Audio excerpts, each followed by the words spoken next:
Hare Krishna. Welcome to ISKCON of Silicon Valley. Thank you. Thanks for joining us here tonight. And for those of you who have joined us online also, welcome. We're going to start tonight with chanting the fifth chapter of the Bhagavad Gita together. And then we'll read the translations to Divinity and Divine Service, and then we have some readings from the Srimad Bhagavatam.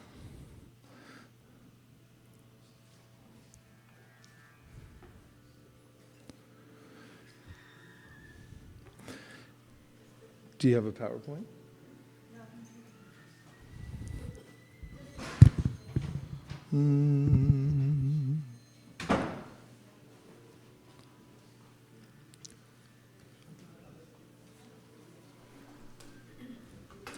Who could say what the title of the fifth chapter is of the Bhagavad Gita?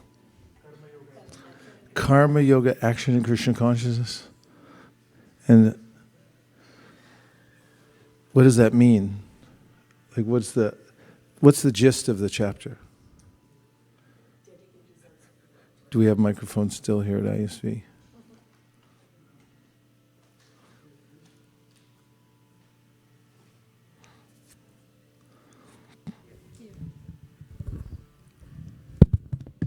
To dedicate the results of your work to Krishna.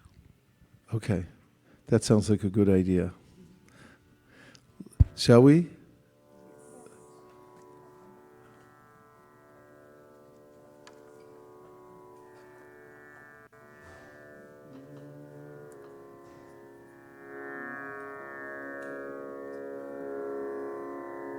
C sharp. Arjunuvacha Sannyasam karmanam Krishna Punaryogam chashamshasi Yachstreya etayorekam Tanme bruhi sunishitam Shri Bhagavanuvacha Sannyasa karma yogascha Nikshayasha karavubhau Tayostu karma sannyasat Karma yogo vishishyate Gyeya sanitya sannyasi Yona dveshti nakangshati Nirdvanvo hi mahabaho Sukham bandhat pramuchyate Sankhya yogao pratagbala Pravadanti napandita Ekam apyastita samyag Ubayor vindate palam Yat sankhyae prapyate stadam Tad yoga rapigamyate Ekam sankyam cha yogam cha Yapashyati sapashyati Sannyasastu mahabaho Dukham aptum ayogataha Yoga yukto manir brahma Nacharena adhigacchati Yoga yukto vashudatma Vijitatma jitendriyaha Sarva bhutatma bhutatma Kuravan api nalipyate Naiva kinchit karomiti Yukto manyeta tattvavit Pashyan shinvan shvasan jigran Ashnan gachchan swapan swasan Pralapan vistrajan grindan Unmishan nimishan api Indriyan indriyarteshu Vartanta iti dharayan Brahmanyadaya karmani Sangam tyakva karotiya Lipyatena sapapena Padmapatram ivambasa Kayena manasa budya Kevalarindriyarapi Yogina karma kurvanti Sangam tyakvatma shudhaye Yukta karma palam taktva Shantim apnoti naishtikim Ayukta kama karena Pale sakto nibadyate Sarva karmani manasa Sanyasyaste sukham vashi Navadware pure dehi Naiva kurvan nakarayan Nakartritvam nakarmani Lokasya srijati prabhu Nakarma palasam yogam Sabhavastu pravartate Nadate kasyachit papam Nachaiva sukritam vibhu Ajnanandavritam jnanam Tena bhuyanti jantava Jnanena tudadagyanam Yesham nashitam atmanaha Tesham aditya vajjnanam Prakashayati tatparam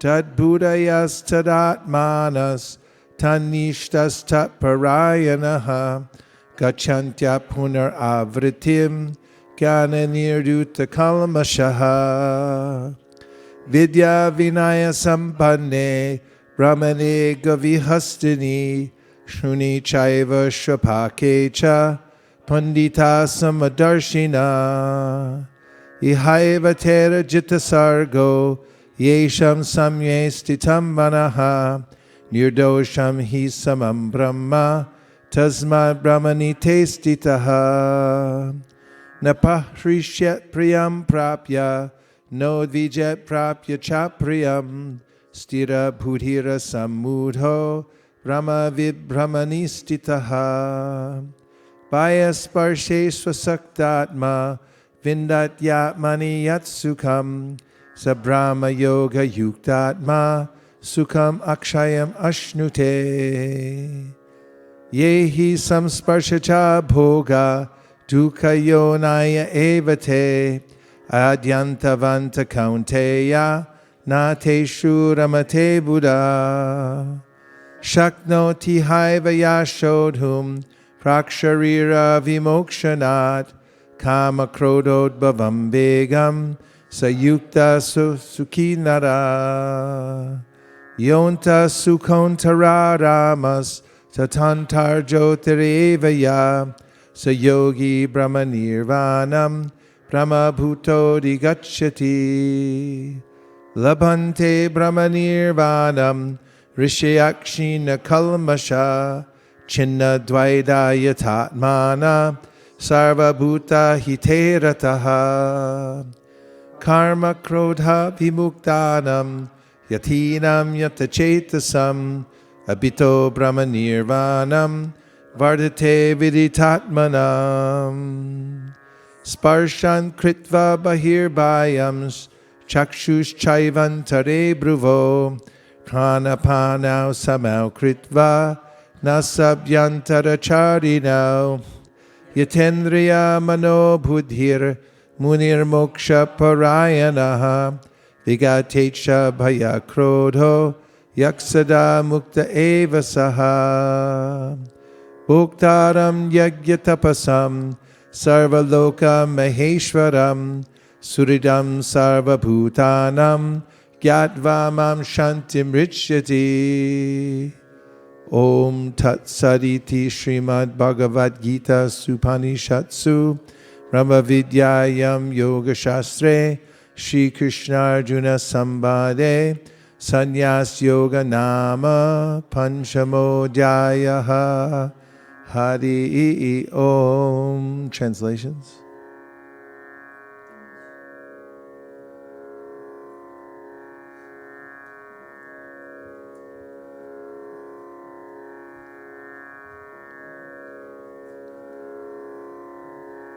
Hare Krishna, Hare Krishna, Krishna Krishna, Hare Hare, Hare Rama, Hare Rama,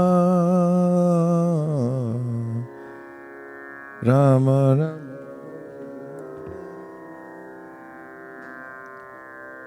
Arjuna said, O Krishna, first of all you ask me to renounce work, and then again you recommend work with devotion. Now will you kindly tell me definitely which of the two is more beneficial? The personality of Godhead replied, the renunciation of work and work in devotion are both good for liberation, but of the two, work in devotional service is better than renunciation of work. One who neither hates nor desires the fruits of his activities is known to be always renounced. Such a person, free from all dualities, easily overcomes material bondage and is completely liberated, O mighty armed Arjuna. Only the ignorant speak of devotional service, karma yoga, as being different from the analytical study of the material world, Sankhya. Those who are actually learned say that he who applies himself well to one of these paths achieves the results of both. One who knows that the position reached by means of analytical study can also be attained by devotional service, and who therefore sees analytical study and devotional service to be on the same level, sees things as they are. Merely renouncing all activities yet not engaging in the devotional service of the Lord cannot make one happy, but a thoughtful person engaged in devotional service can achieve the supreme without delay. One who works in devotion, who is a pure soul, and who controls his mind and senses is dear to everyone, and everyone is dear to him. Though always working, such a man is never entangled.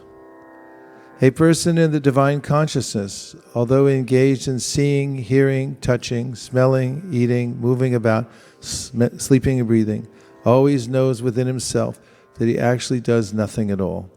Because while speaking, evacuating, receiving, or opening or closing his eyes, he always knows that only the material senses are engaged with their objects, and that he is aloof from them. One who performs his duty without attachment, surrendering the results unto the Supreme Lord, is unaffected by sinful action, as a lotus leaf is untouched by water. The yogis, abandoning attachment, act with body, mind, intelligence, and even with the senses, only for the purpose of purification. The steadily devoted soul attains unadulterated peace because he offers the result of all activities to me, whereas a person who is not in union with the divine, who is greedy for the fruits of his labor, becomes entangled. When the embodied living being controls his nature, it mentally renounces all actions. He resides happily in the city of 9 gates, the material body, neither working nor causing work to be done. The embodied spirit, master of the city of his body, does not create activities, nor does he induce people to act, nor does he create the fruits of action. All this is enacted by the modes of material nature. Nor does the Supreme Lord assume anyone's sinful or pious activities. Embodied beings, however, are bewildered because of the ignorance which covers their real knowledge. When, however, one is enlightened with the knowledge by which nations is destroyed, then his knowledge reveals everything as the sun lights up everything in the daytime. When one's intelligence, mind, faith, and refuge are all fixed in the Supreme, then one becomes fully cleansed of misgivings through complete knowledge and thus proceeds straight on the path of liberation. The humble sages, by virtue of true knowledge, see with equal vision a learned and gentle brahmana, a cow, an elephant, a dog, and a dog-eater outcast. Those whose minds are established in sameness and equanimity have already conquered the conditions of birth and death. They are flawless like Brahman, and thus they are already situated in Brahman. A person who neither rejoices upon achieving something pleasant, nor laments upon obtaining something unpleasant, who is self-intelligent, who is unbewildered, and who knows the science of God, is already situated in transcendence. Such a liberated person is not attracted to material sense pleasure, but is always in trance, enjoying the pleasure within. In this way, the self-realized person enjoys unlimited happiness, for he concentrates on the Supreme. An intelligent person does not take part in the sources of misery, which are due to contact with the material senses. O son of Kunti, such pleasures have a beginning and an end, and so the wise man does not delight in them. Before giving up this present body, if one is able to tolerate the urges of the material senses and check the force of desire and anger, he is well situated and is happy in this world. One whose happiness is within, who is active and rejoices within, and whose aim is inward, is actually the perfect mystic. He is liberated in the Supreme, and ultimately he attains the Supreme. Those who are beyond the dualities that arise from doubts, whose minds are engaged within, who are always busy working for the welfare of all living beings, and who are free from all sins, achieve liberation in the Supreme. Those who are free from anger and all material desires, who are self-realized, self-disciplined, and constantly endeavoring for perfection, are assured of liberation in the Supreme in the very near future. Shutting out all external sense objects, keeping the eyes and vision concentrated between the 2 eyebrows, suspending the inward and outward breaths within the nostrils, and thus controlling the mind, senses, and intelligence, the transcendentalist aiming at liberation becomes free from desire, fear, and anger. One who is always in this state is certainly liberated. A person in full consciousness of me, knowing me to be the ultimate beneficiary of all sacrifices and austerities, and the Supreme Lord of all planets and demigods, and the benefactor and well-wisher of all living entities, attains peace from the pangs of material miseries. Now we'll read a purport from this chapter. Which one would you like? Which verse did you hear that caught your attention and you want to hear more about? Happiness within? 25? 525 it is then. Get ready to feast your ears. Are you ready? Okay. 525. Labantema Brahmanirvanam. Is that the one? No. 24. Right? Yonta sukon tararamas tatanter jotir evaya sayogi brahmanirvanam brahma bhuto digachyati. Yonta sukon tararamas tatantar jotirevaya sayogi brahmanirvanam Brahmabhuto digachyati. Ya. One who. Anta sukha. Happy from within. Anta arama. Actively enjoying within. Tata. As well as. Anta joti. Aiming within. Eva. Certainly.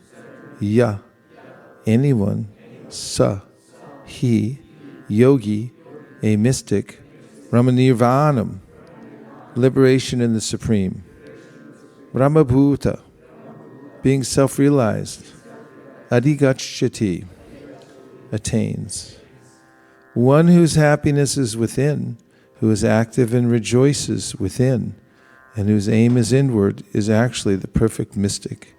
He is liberated in the Supreme, and ultimately, he attains the Supreme. Purport.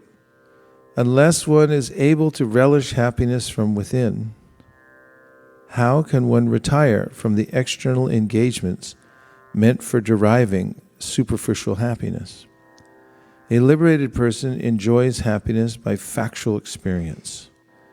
He can, therefore, sit silently at any place and enjoy the activities of life from within. Such a liberated person no longer desires external happiness, material happiness. Such a liberated person no longer desires external material happiness. This state is called Brahmabhuta, attaining which one is assured of going back home, back to Godhead. Any reflections from the verse or purport? Or a question that will expand the conversation?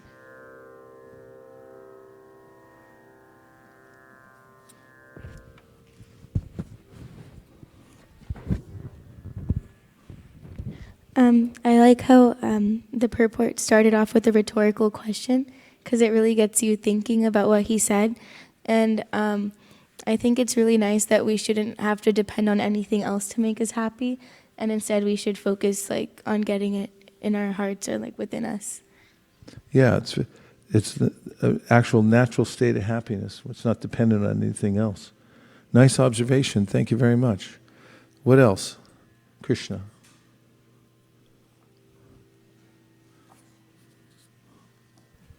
So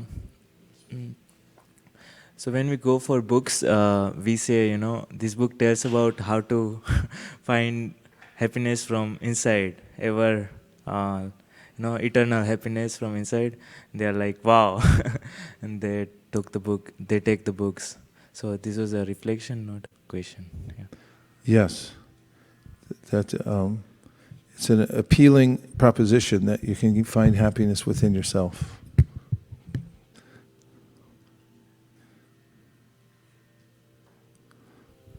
But I just wanted verification of where they say that the person is liberated in the Supreme. So is that like a vimukti they are mentioning there? Is like what? Vimukti, mukti versus vimukti, like liberation and liberation in the Supreme. Well, this is semantics in a way. As Krishna says in the Bhagavad Gita, Aham sarvasya prabhavo matak sarvam pravartate iti matva bhajante mam buddhabhava samanvita. And bhaktimam abhijananti yavanyaschasmi tatvata tatomam tatvato gyatva vishite tadanantaram. Vishite means to enter into. Anantaram, my eternal existence. So he's giving in generalities here that when a devotee attains, or when a person attains perfection in the Supreme, he's entering into the Supreme. But the details are elsewhere in the Bhagavad Gita, but more specifically in the Bhagavatam, what that really means. Vadanti tattvavidas tattvam yajganamadvayam brahmeti paramatmeti bhagavaniti shabdyate. There's one absolute truth. We've already entered into the absolute truth. Even when we're ensconced in the material energy, we're in the material, we're in the spiritual, we're enveloped by Krishna's energy, so we're never separate from him, but it's by degrees, and it depends on one's attitude and one's approach towards Krishna, which part of his existence one enters into. Is that what you meant? Okay. Kauta Karnaka, the servant of the source of all entertainment. Guru Maharaj, I was thinking that word Anta Jyotir, so it says aiming within. So it is a question that what is the yogi aiming on? I understand, it is some kind of enlightenment, but what exactly Krishna means here? What is the yogi aiming within? That's the question. Well, when Arjuna asked Krishna, what is the symptom of somebody who's fixed in consciousness? The first thing Krishna says is, Prajahati yadakaman sarvan partamarogatan atmanyevat manatushta stita pragnas tadochite. It is said that the person who is able to withdraw from the unlimited productions of the mind, which are combinations and permutations of impressions that one has picked up from interacting with the material world, and one instead can take pleasure within the self within. There's a sense of, as Prabhupada referred to in this verse at the end of Brahmabhuta, or happiness that takes place on the spiritual level. Such a person is known to be fixed in consciousness. So the devotee has an inner life. The aim is to be fixed in consciousness, to be fixed in one's real identity as an eternal spiritual soul. So the happiness is taking place, is not dependent on the external world. You had a question? Yes. Please pass her the mic.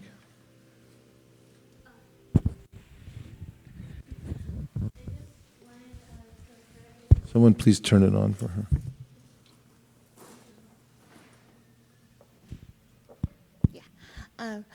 I just wanted some clarification on the last sentence, where it says, this state is called Brahma Bhuta, attaining which one is assured of going back to Godhead, back to home. Is that talking about a future assurance or attaining the state of going back to Godhead? I wasn't sure. And what are the choices that you're offering here? It was either attaining a future state, like getting the experience now of going back to Godhead, or is it something separate? Something that where you're actually noticing that you're leaving the material world. Mm-hmm. Well, both are there. As described in the Vaishnava scriptures, Iha yasya harir dasya karmana manasa gira nikila apyavastastu jivan mukta suuchite. So there's a description of a jivan mukta, which means somebody who iha means in this world, in this body, is liberated even while living within the body. And how is it that the person is liberated? It's because he or she is fully engaging already in Krishna's service, and therefore the person's life is transformed and is actually experiencing a connection with the spiritual world even while being in the material body. This is described by Sri Chaitanya Mahaprabhu when he tells about how the devotional creeper grows in the heart of the devotee, and then as the devotee waters the creeper through hearing and chanting about Krishna, the creeper grows outside the coverings of the material world and enters into the spiritual world, and then goes all the way to the highest planet in the spiritual world called Goloka Vrindavan, entwines itself around the lotus feet of Krishna. And even as the devotee is living iha in this world, he or she has a connection with Krishna in the spiritual world. That was very evident when Vidura approached Uddhava and began asking him questions about Krishna. And Uddhava, Prabhupada mentions, and the verse mentions how he had shaken himself away from his dual citizenship, his connection with the spiritual world, so he could concentrate on the task at hand, which was speaking to Vidura. So that's part of it. And then the other part is when one who's in a liberated state leaves this body, there are many descriptions in the Srimad Bhagavatam about how such a person is transported either directly back to the spiritual world, the kingdom of God, or to a material universe in which Krishna is performing his pastimes. And one enters into Krishna's Nitya Lila in the material world, and then from there goes back to the spiritual world. In fact, in the second canto of the Srimad Bhagavatam, Shukadeva Goswami talks about how devotees, yogis, they'll leave the material world. Some of them like to take the scenic route and look at the way that the universe is constructed, get a look at the planetary systems while leaving, and others go directly back. Sometimes they send an Uber to pick them up. For Dhruva Maharaj, the plane came down, Gopal Kumar. There's a transportation system to take the devotee back to Godhead. Did that help? Okay. Thank you, sir. Any other points? Yes. So in that first sentence where it says that, that by external arrangements, even if we get happiness, it's very superficial or like very shallow. So there's, I think 2 verses before this we have that Dukha Yona, Adi Anta, what is the beginning? Yehi samsparsha jab hoga, Dukha Yona evate, Adi Antavanta Kwanteya. Yes. Ate Shuramate Buddha. Correct. Yeah, so I was just reminded of that verse, which is like, Yeah, that's good. It's a nice verse to connect to this, because in the verse you just quoted, Krishna is specifically mentioning superficial happiness when he says yehi samsparshaja bhoga. So bhoga, or enjoyment, which is sparshaja, it's born of touch of the material senses with the objects in the material world. That's a cause of misery. It says dukkha yona evate. So from the womb of that comes misery. And an intelligent person, that's a person who's become intelligent by associating with devotees and hearing about Krishna consciousness, doesn't relish that kind of happiness. Yes, because he or she sees it's superficial. 1, 2. So Maharaj, I was thinking of Maharaj Bharat. Yes. I think of King Bharat. So the last verse of this chapter says, Bhoktaram Yagya Tapasam. So when King Bharat used to do all the sacrifices, even to the demigods, he knew that he was ultimate beneficiary is the Supreme Lord. But yet there was something lacking, that he sought out external happiness because of the deer. Mm-hmm. So how to correlate, like, even after understanding 529. Well, Bharat Maharaj was very advanced. He left home in order to attain ultimate perfection, but he just took a few extra steps to reach it. And one of them seemed to be a misstep. And missteps can happen as long as one's in the material world. So one has to be careful and not think that I'm good. Because we're never good until we actually are. And that's a mentality of a person who's liberated, is not taking liberties because of knowing about Bharat Maharaj.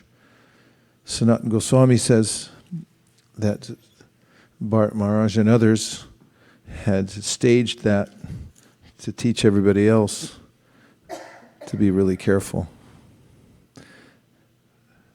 and to not get entangled. But Vishwanath Chakravarti Thakur, in this commentary in the 6th canto of the Srimad Bhagavatam, says that those who have a very lofty goal may take a little bit extra time in order to attain it. Because when you're performing devotional service, Krishna may give some kind of circumstance in order to test the devotee, to give an opportunity for ultimate purification. Because as Prabhupada writes in the light of the Bhagavat, going back to Godhead is not a plaything. And oftentimes, I might think, oh, it's just a plaything, or it's just imagination, or whatever. But when there's a dire circumstance in which I have to take shelter of Krishna as my only refuge, then I become 100%, as Prabhupada likes to say, serious about practicing devotional service. I mean, can you imagine being that far along and then all of a sudden waking up in a deer's body and remembering that you were actually in that situation where you were that close, but then you got a deer's body? There's a lot of impetus in that. And even as a little deer, he went and was performing Ashtanga yoga. And eating only leaves and so forth. So that was the gift. Prabhu? Well, I actually have a question. In the purport, it says that a liberated person, it's 524, the same verse. A liberated person enjoys happiness by factual experience. So I just wanted to confirm, is it the same factual, experience that is there in the Bhagavatam in this verse, Bhakti Para Ishanubhava, which says that, devotion and direct perception of the Lord comes naturally to a person. So is it talking about that factual experience, or it's just that, the factual experience is that you're not the body or the soul, and then you see? There are degrees in which the devotee experiences happiness, and as Prabhupada indicates at the end of this purport, when he quotes 1854, Brahma Bhuta Prasanatma Nashochati Nakangshati Samak Sarvisha Bhuteshu Madbhaktim Labate Param. This is, as said in the verse itself, this is the entry point into bhakti. At the point of realizing oneself to be non-material, there's a great deal of happiness. It's a kind of relief that, like if you ever had a really bad dream where you were running for an airplane and you lost your ticket, the kind I have all the time, or I can't find my luggage or something like that, then you realize, you wake up and you say, wow, actually it was a dream. The Vedas describe how awakening to spiritual life is like awakening from a bad dream. And in the Brahma Bhuta situation, there's a great relief that I'm non-material. I have nothing to do with this material world and all the difficulties that I've been experiencing. And then, of course, as it's described in the Nectar of Devotion, this is a preliminary sense of happiness. When there's a development of a more clear recognition of one's relationship with Krishna, then, as Rupa Goswami says, the happiness of Brahman, or relief from the material world, is small by comparison. How small? It's about the size of the hoofprint of a calf compared to a huge ocean of happiness and devotional service. So there are degrees of happiness that one experiences, and one of them is in preliminary state. So Bhakti Parishanubhava Virakti Ranyata Traisha Trika Eka Kala is a verse that says that when one surrenders to Krishna, prapadyamanasya tashnato tushti pushti shura payonugasam, there's a sense, just as one's eating food, that one's being nourished, satisfied, and the hunger's going away. So similarly, there's a sense when one's practicing devotional service that one's feeling naturally happy in bhakti, one's perceiving the Lord directly for oneself, and there's a detachment from all other things. So it's not mentioned here specifically that this is talking about any particular kind of happiness, but in a general way, Krishna's giving this explanation about and pointing to the fact that real happiness comes from our inner life, from our experience of that we're not the body, and then also that not only are we not the body, but we have a life that is separate from this body and this material world altogether. Nothing to do with it, actually. Asango hyayam purushaha. Okay, so now we're going to read the translations to Divinity and Divine Service, please.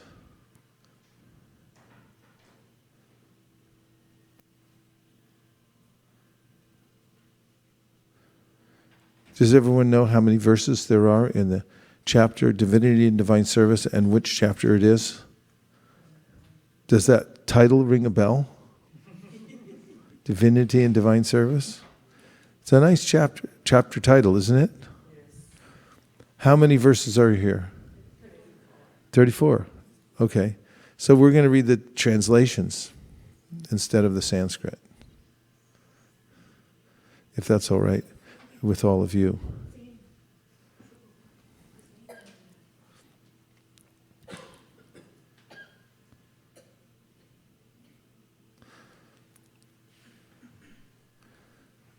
Are you all up for this? Okay. Ugrashrava Sutta Goswami, the son of Romaharshana, being fully satisfied by the perfect questions of the Brahmanas, thanked them and thus attempted to reply. Srila Sutta Goswami said, "Let me offer my respectful obeisances unto that great sage Shukadev Goswami, who can enter the hearts of all.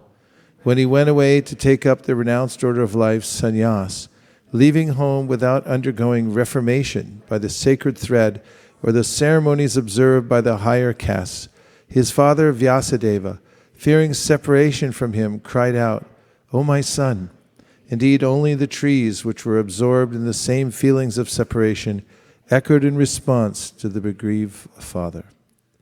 Let me offer my respectful obeisances unto him, Shuka, the spiritual master of all sages, the son of Vyasadeva, who, out of his great compassion for those gross materialists who struggle to cross over the darkest regions of material existence, spoke this most confidential supplement to the cream of Vedic knowledge, after having personally assimilated it by experience.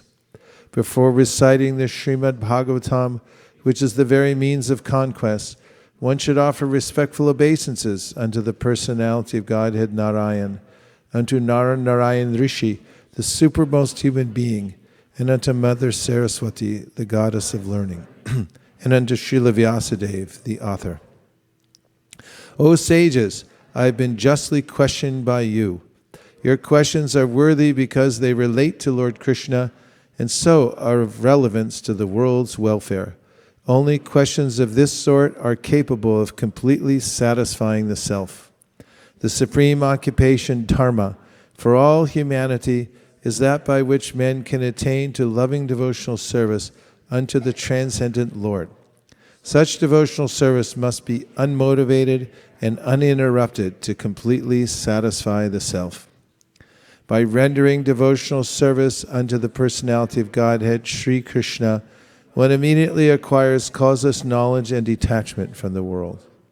The occupational activities a man performs according to his own position are only so much useless labor if they do not provoke attraction for the message of the personality of Godhead.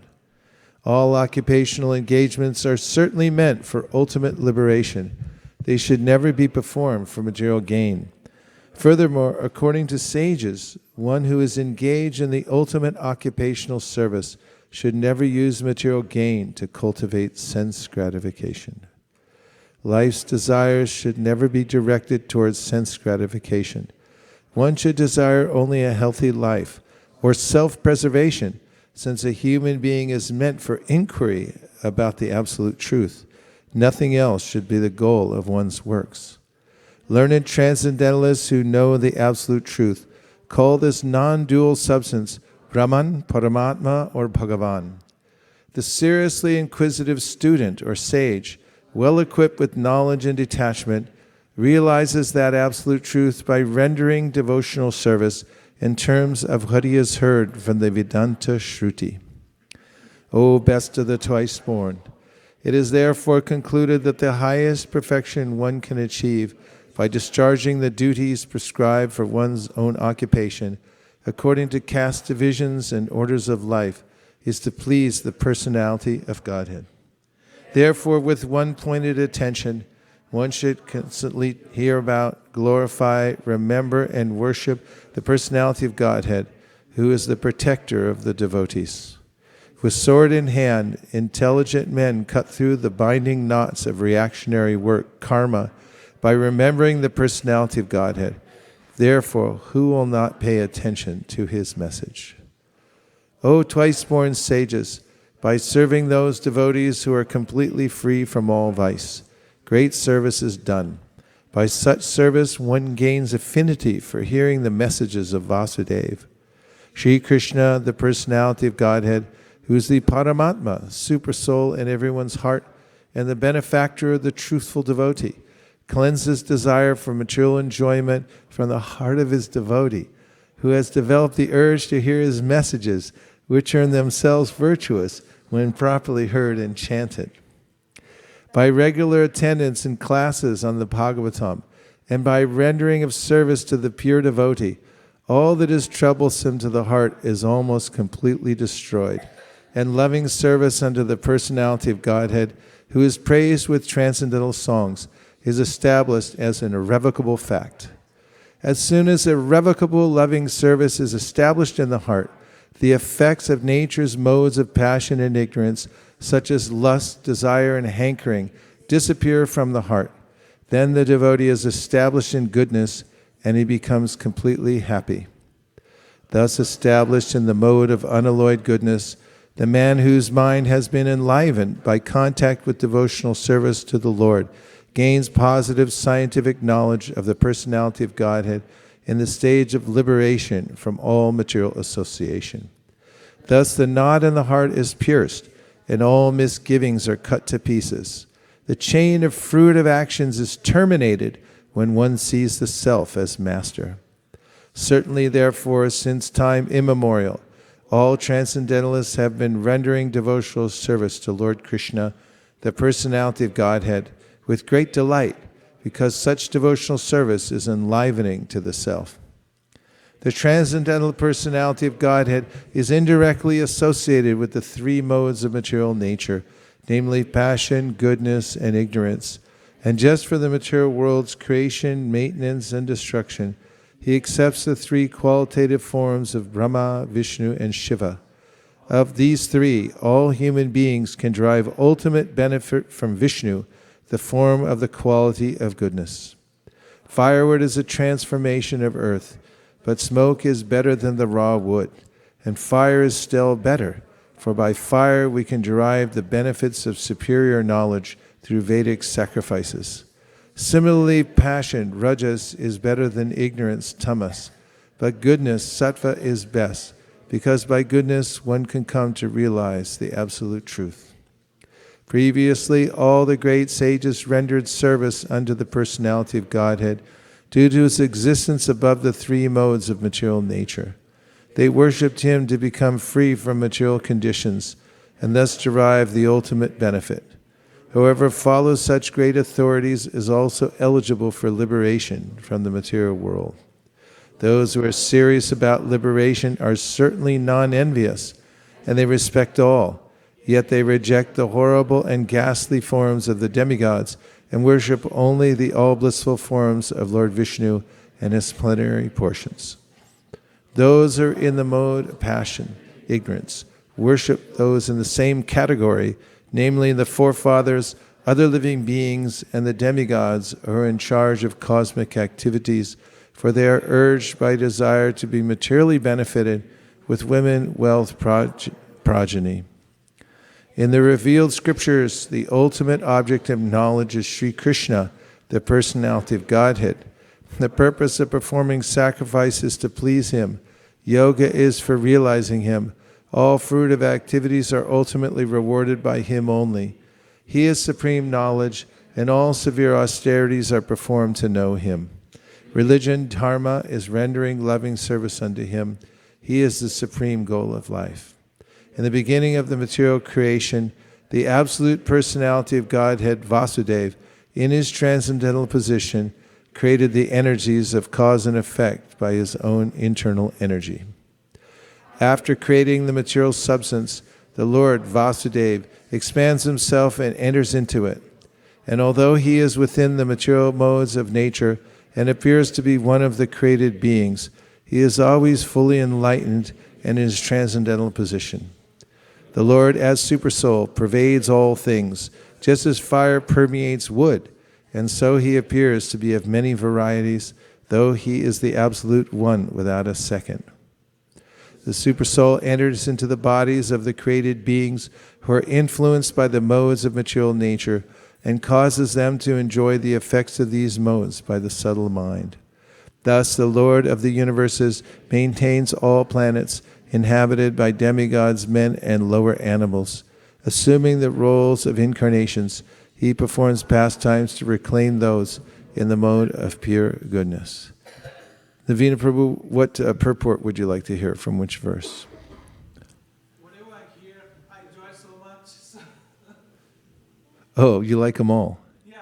That's good. That's a good sign. I really enjoy it, and I try to record it and then listen later on. Okay.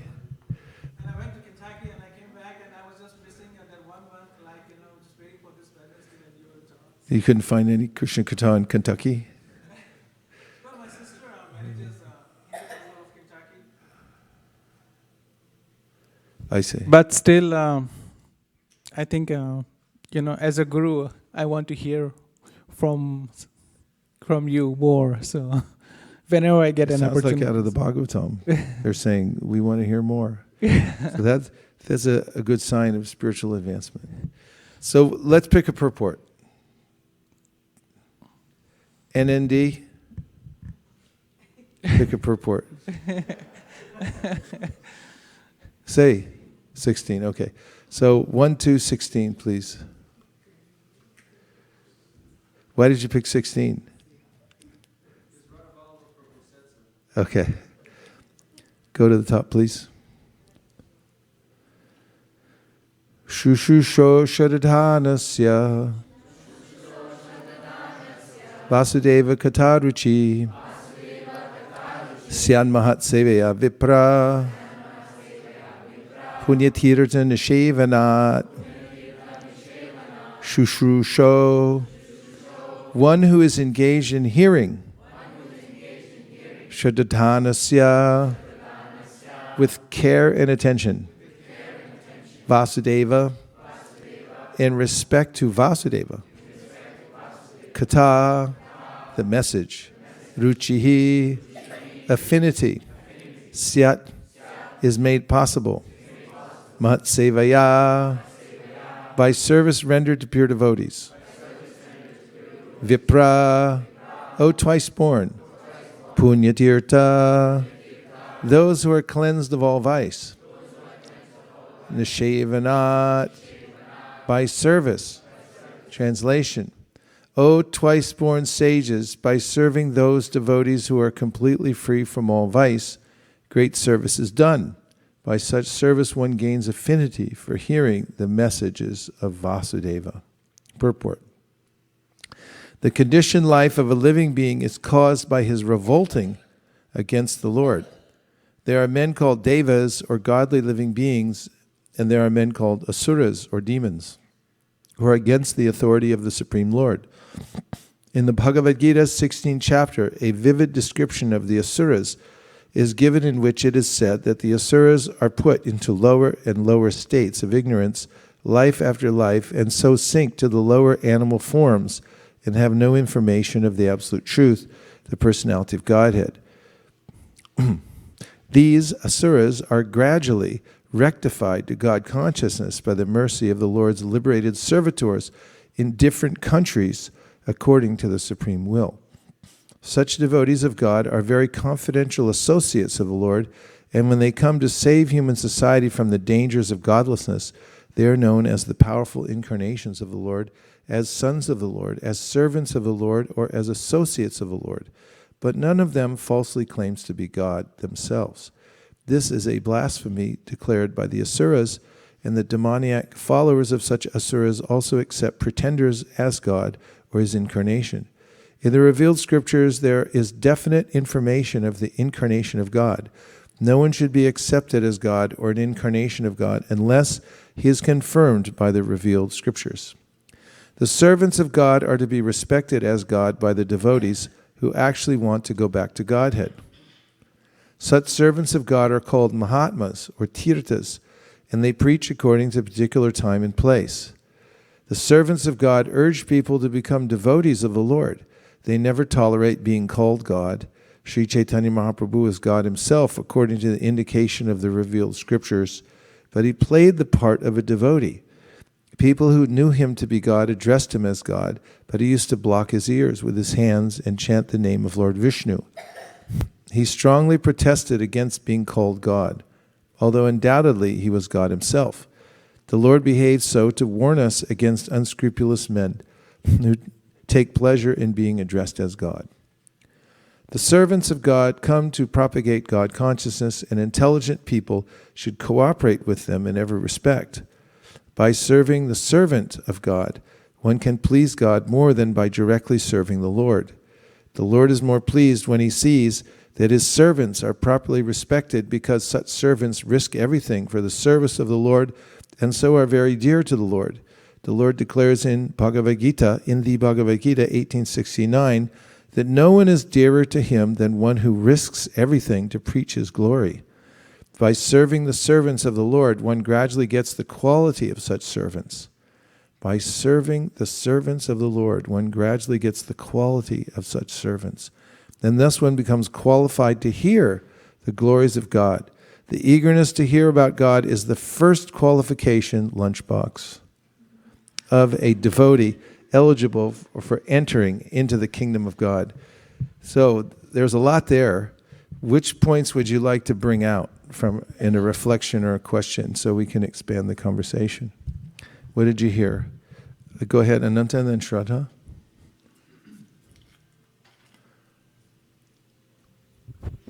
I like the part at the end where it says, by serving the servants of the Lord, one gradually gets the quality of such servants, and thus one becomes qualified to hear the glories of God.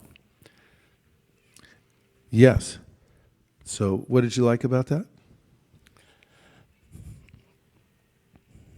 I like that when somebody with a humble state of mind wants to serve the devotees, that they take on the qualities of the devotees. Yeah. And that enables their heart to open and develop divine qualities. Yeah, and it's very important to know this secret, that by association with devotees, that one takes on the quality of the devotees, especially when one serves them. In the Srimad Bhagavatam, Shukadeva Goswami says, Kiratahu Nandra Pulinda Pulkasha Abhir Ashumba Yavana Kasadaya Yene Chapapa Yadapashraya Shaya Shudyanti Tasmai Pravishnave Namaha. He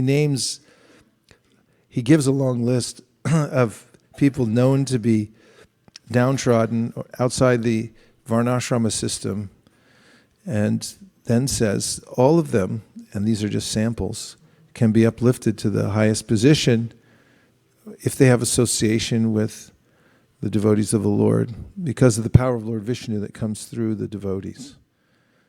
And Chaitanya Mahaprabhu emphasized this, that the association of devotees is the primary cause of advancing in devotional service. If one associates with devotees, then one will want to hear more about Krishna, because that's what devotees do.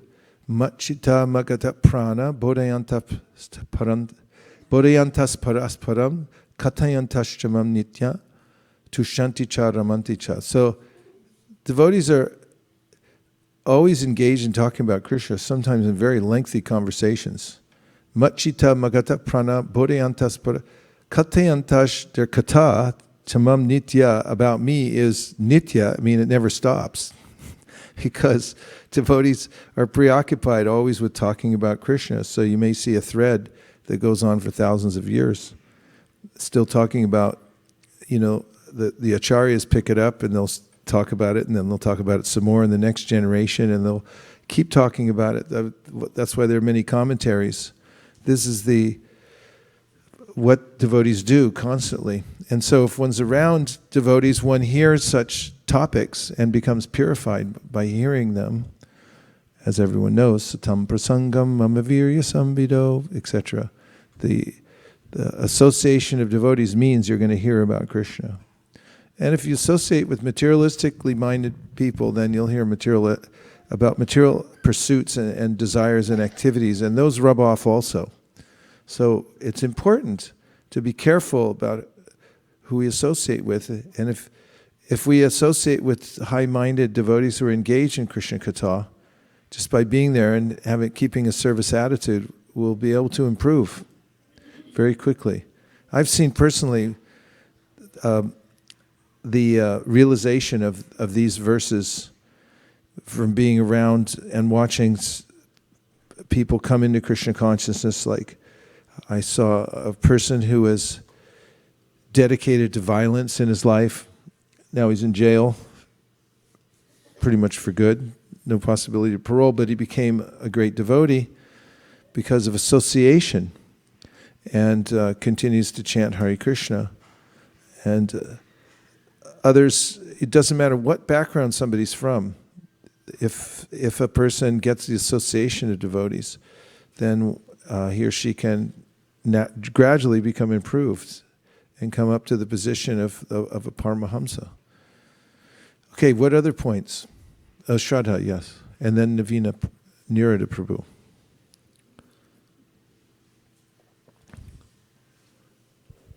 Maharaj, this question actually came up during the Bhakti Vaibhav class this Sunday. And the question was that when the Lord incarnates in the animal species of life, then, like for example, the Kurma avatar was completely animal form. There was no trace of human thing there, as well as the Matsya avatar. So when the Matsya avatar is out in the ocean with other fishes and sharks, then do the other animals know that he's personality of Godhead or not? And I just wanted to get the confirmation that here, when they were defining the demons, it said that 16th chapter says that they are cast into lower species of life and lower species of animals who have no knowledge about God. So in the animals also there are modes of nature? Or they what are I can all tell you is that Srila Prabhupada mentions in the song, his commentary to the song, Parama Karuna Pahundvijana Nitai Gaura Chandra. He says that the Supreme Personality of Godhead, Lord Chaitanya, Lord Nityananda, they can even make stones melt. And Prabhupada goes on to talk about how when Chaitanya Mahaprabhu went to Jharikanda, that animals chanted Hare Krishna. So he says that we may not be able to do such things. It depends on the potency of the person. I mean, you can try. They ask dogs and say, chant Hare Krishna. I mean, of course, sometimes dogs, they'll follow along and you give them prasadam and they seem to like the devotees a lot. And we've seen animals, sometimes they like the kirtan. They'll kind of come and hang out and like be really fascinated by it. But Chaitanya Mahaprabhu and those who are very advanced, like who am I thinking of, who initiated an elephant, called him Gopal. What is his name? Rasikananda. Yeah, he was a great Paramahamsa, and he gave initiation to an elephant. So it's not unheard of, but it's not the norm, because, as you say, generally animals, and they're just like people, only they can't get spiritual knowledge so much. I saw a spider on my desk recently, and I looked at him, he looked at me, and he goes, "I'm getting out of here." And it's like, how'd you know that? I mean, I'm not going to hurt you, but like, they're very aware of what's going on. They have an economic system. Beavers know when they've collected a lot of logs, and they're happy about it. But they just don't go to Mangalartik or anything. So, you know, they can get elevated. The Vaishnavas consider this is what Haridas Thakur said, why he said that chanting Hare Krishna loudly is very potent, because it affects the other living entities as well. He said even the germs, microbes, everything floating in the air, when they hear the vibration of the Hare Krishna Mahamantra, they get liberated. And there are instances of devotees who, like Srila Bhaktisiddhanta Saraswati Thakur mentions how we preach even to the vegetable tribes. I keep a loop recording going in my garden so that plants can hear, especially in the Tulsi house. I put in there so that I noticed in London and stuff, they have, wherever they have like the Maha Mantra going, the plants really grow. There's a book called The Secret Life of Plants. It's really remarkable, all about the plants and how they're really conscious beings. Prabhupada lamented when trees were cut down. In Dallas, somebody cut down a tree, and Prabhupada was really angry about it, disturbed. He didn't like trees to be cut down. He mentions it in his book. You know, great devotees that actually see the living entity there within the tree or within the animal.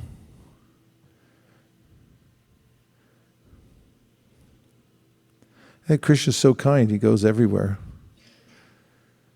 Some devotees appreciate the various ways that the Lord goes within the various species.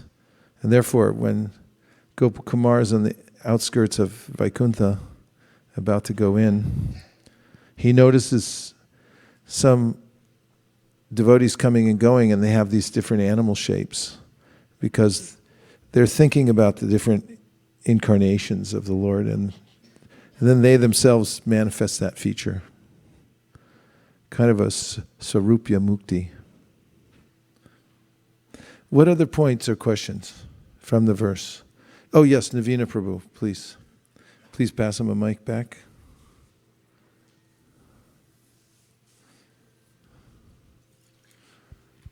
Hare Krishna. Thank you, Prabhu. I find it very remarkable how Prabhupada here structures his purport, and he has that point of Shushu Shosha Dadanasya. He picks up on that in the last sentence of the purport. Yeah. And it's kind of like the crescendo, it's the build-up. The eagerness to hear about God is the first qualification of a devotee eligible for entering the kingdom of God. So to hear with Shraddhadanasya, with faith, or to give one's heart to the hearing process, and here this eagerness, also utsahan, is given by Rupa Goswami in Upadeshamrita as a first qualification eligible for entering the kingdom of God. So to look, how much am I eager to hear about Krishna? Am I attending the programs? Do I want to hear from the sadhus? Or am I just minding my own business? Because the spiritual sound vibration is always available. Prabhupada has given us all these books and temples and katha. So how eager am I to avail myself of these of this sound vibration? That will be my ticket. That will be my eligibility to actually go and enter the kingdom of God. So I think it's a good yardstick, a good, thermostat to see how healthy is my spiritual life. How much am I eager to hear Krishna Katha all throughout the day. Very good points. I'd like to enter into evidence a verse from the third canto of the Srimad Bhagavatam that starts Madguna Shruti Matrena. And this verse, if that's enough for you to find it, Madguna Shruti Matrena Mai Sarva Guhashaye Manogatir Avichina Yata Gangam Vasom Budao Lakshanam Bhakti Yogasya Nirgunasya Hidaritam Ahaitu ki avyavahita sa ya bhakti purushotame. So this verse comes in a series, and this is a series in which Kapila Dev is describing devotional service in the mode of ignorance, in the mode of passion, and the mode of goodness, and then what's transcendental. So he describes in the mode of ignorance, people are separatists, and in the mode of passion, they want some result from the devotional service. In the mode of goodness, they're doing out of duty. But the first indication of transcendental devotional service is this verse, which Chaitanya Mahaprabhu quotes frequently, Madguna Shruti Matrena Mai Sarva Guhashaye. So this means that the devotee's mind becomes attracted to the hearing. This is the sign of recovering spiritual health, that when you hear it, it attracts your mind. And he gives this analogy that it's like the Ganges. Yata, just like Gangam Bason Budao, as the Ganges is flowing, it can't be stopped by anything. It just goes. And it continues. And in the same way, a devotee who's transcendental to the modes of material nature, performing devotional service, when he or she hears the transcendental vibration or Krishna Katha, the mind runs after it. And then he goes on to say the symptoms. Lakshana means the qualities, bhakti yogasya, the qualities of pure devotional service are as follows. Nirgunasya, they're beyond the modes of material nature. Hudharitam, ahaitu ki avyavahita. Avyavahita means it doesn't stop at any time. There's no breakage in it. And ahaituki means that there's no motivation for it. Ya bhakti purushotame. This is what's called bhakti, bhakti proper. That's beyond the three modes of material nature. So one can assess from one's own experience in hearing how much attracted one is to hearing the vibration and how much one wants to hear more. Thank you, Navina Prabhu. Anything else from you'd like to extract from the 1 to 16? Mukharavind.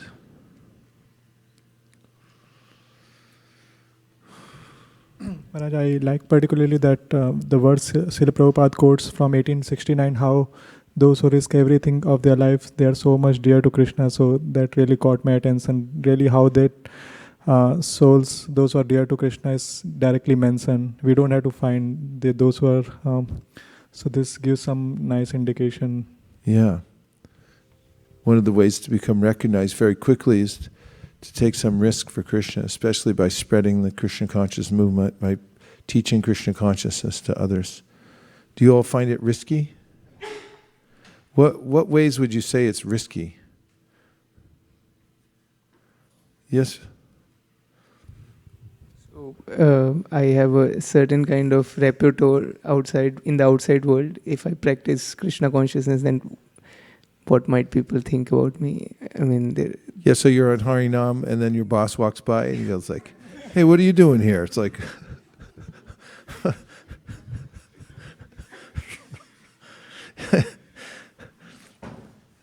yeah, that could seem kind of risky.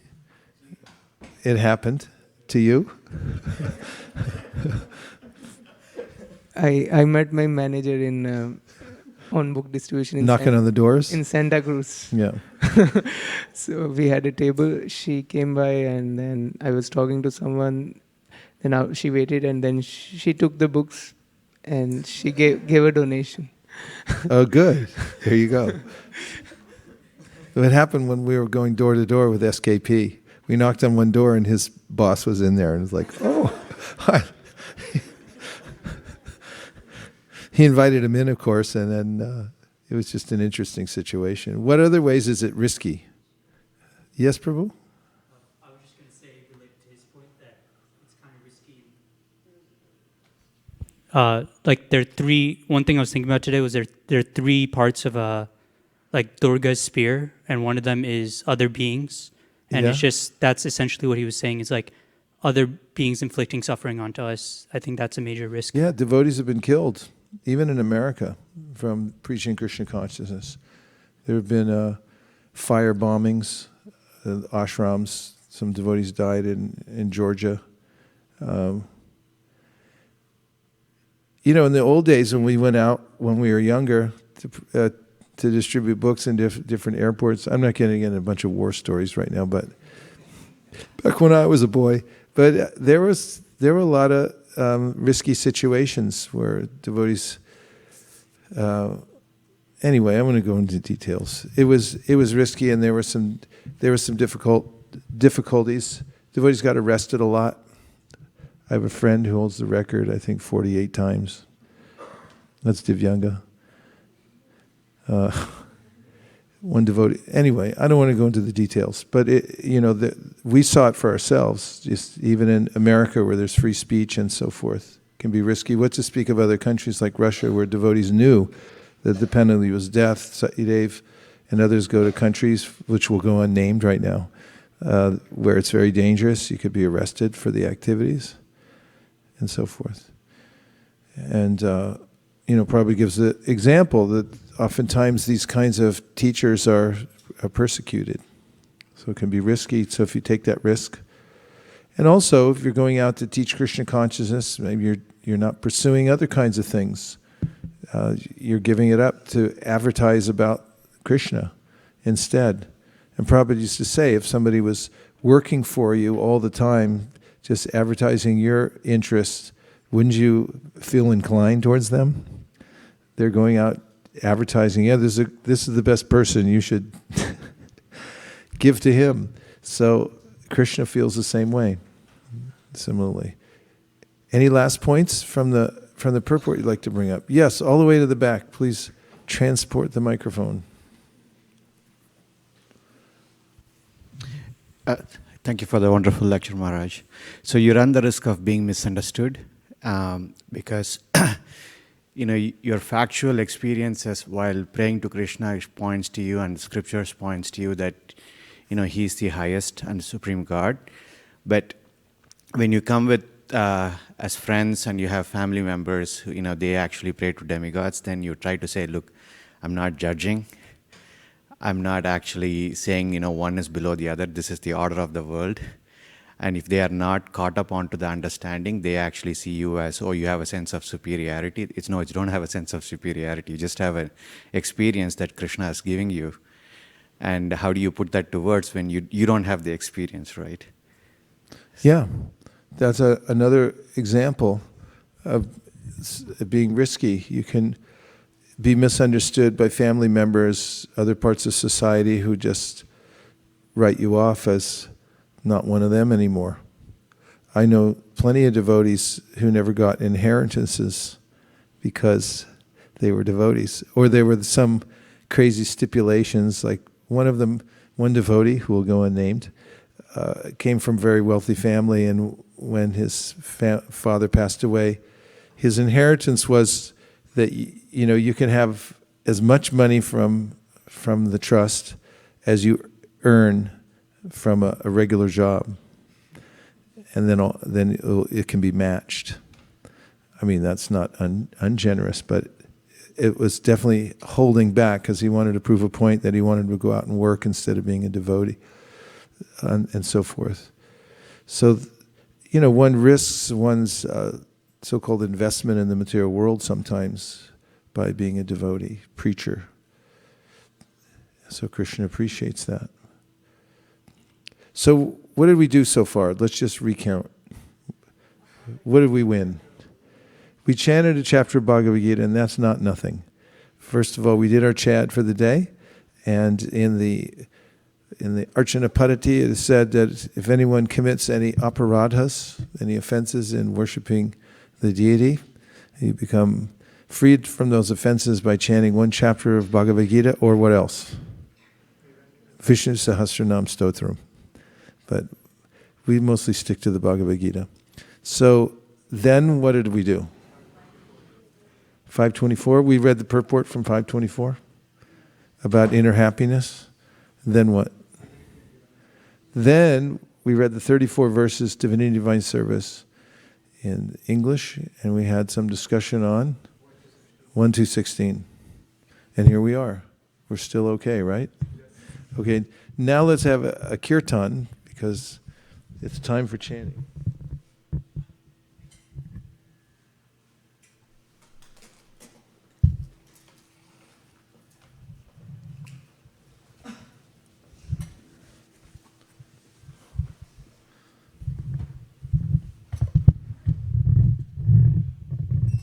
Is this a mini microphone? Or a regular one? There, I think that's okay then. Nama Om Vishnu Padaya Krishna Preshtaya Bhutale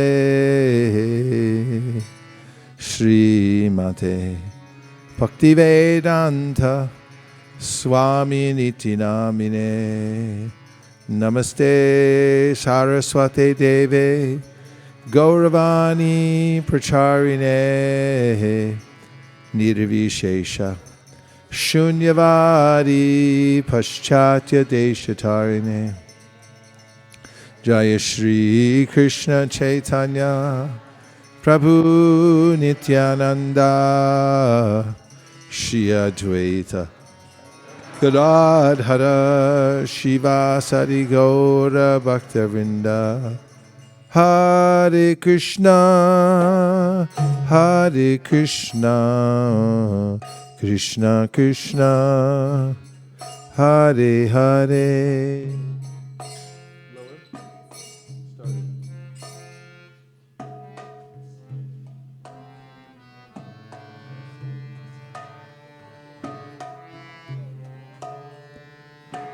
Hare Krishna Hare Krishna Krishna Krishna Hare Hare Hare Rama Hare Rama Rama Rama Hare Hare.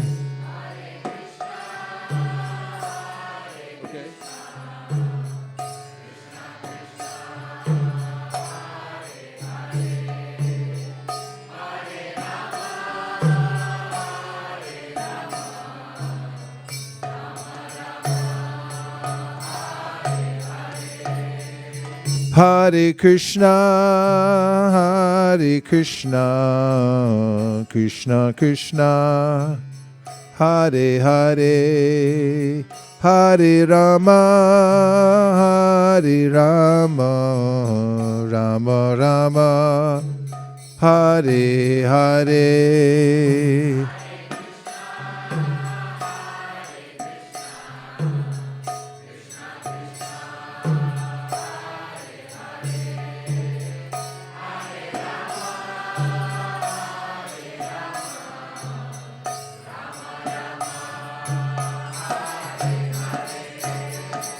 Hare Krishna, Hare Krishna, Krishna Krishna, Hare Hare, Hare Rama, Hare Rama, Rama Rama, Hare Hare.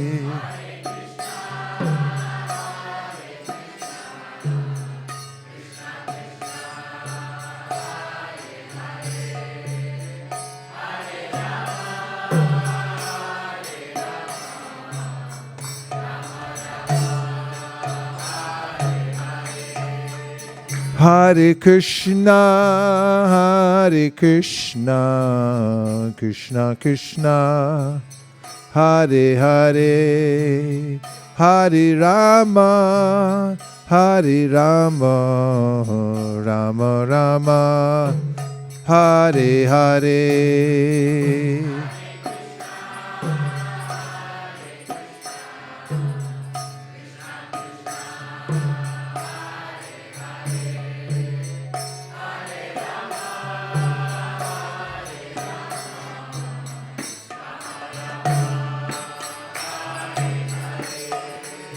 Hare Krishna, Hare Krishna, Krishna Krishna, Hare Hare, Hare Rama, Hare Rama, Rama Rama, Hare Hare.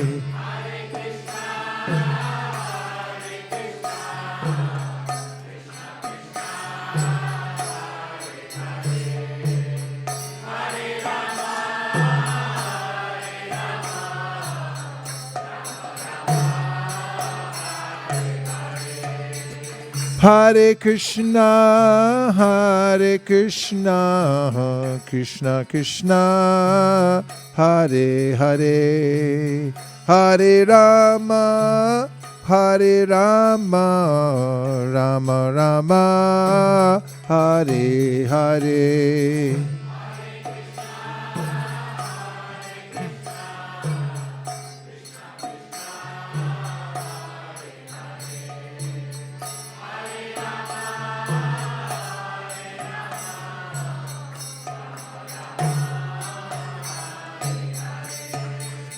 Hare Krishna, Hare Krishna, Krishna Krishna, Hare Hare, Hare Rama, Hare Rama, Rama Rama, Hare Hare.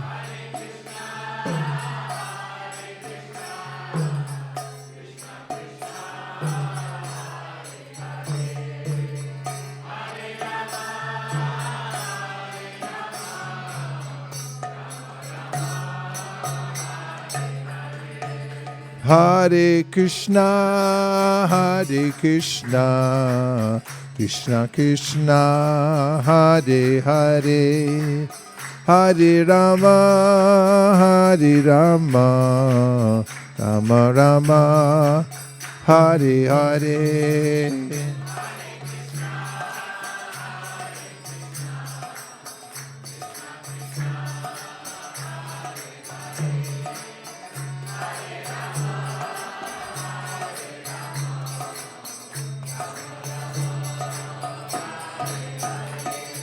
Hare Krishna, Hare Krishna, Krishna Krishna, Hare Hare, Hare Rama, Hare Rama, Rama Rama, Hare Hare.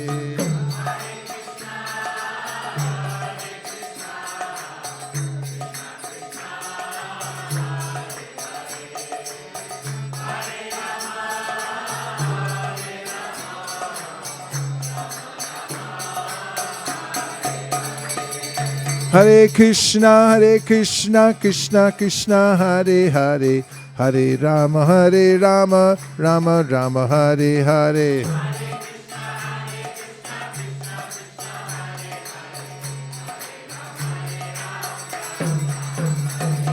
Hare Krishna, Krishna Krishna, Hare Hare, Hare Rama, Rama Rama, Hare Hare.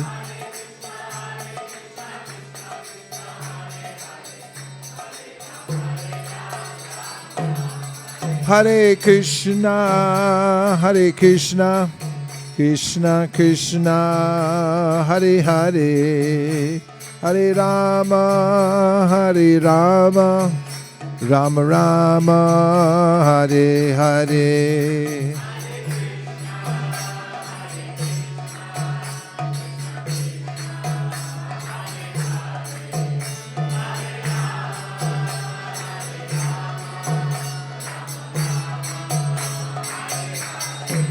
Hare Krishna, Krishna Krishna, Hare Hare, Hare Rama,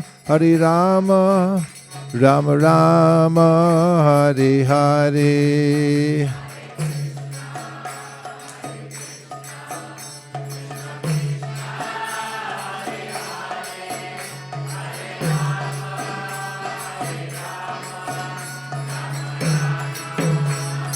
Hare Krishna, Krishna Krishna, Hare Hare, Hare Rama, Rama Rama, Hare Hare.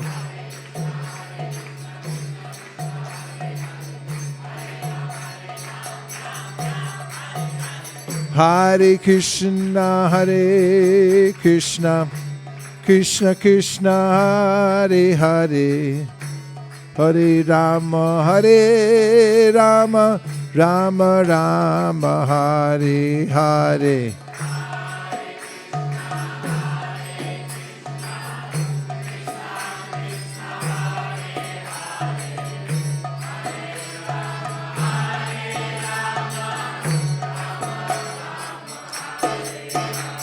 Hare Krishna, Krishna Krishna, Hare Hare, Hare Rama, Rama Rama, Hare Hare.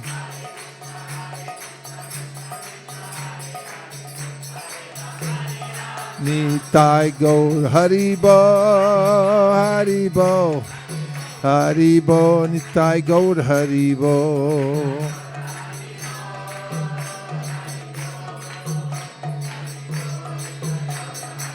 Jaya Jaya Prabhupada, Prabhupada, Prabhupada, Jaya Jaya Prabhupada.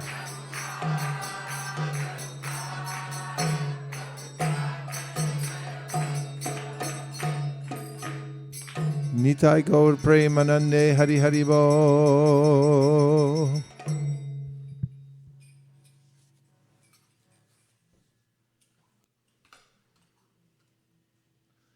So, Prabhu, any of your recollections from the verses and purports we just read that you'd like to recount?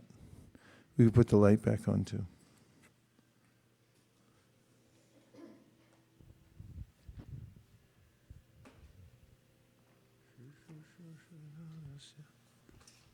Well, I did have a thought about animals when you were talking about animals, and yeah, I was in the Skype classes.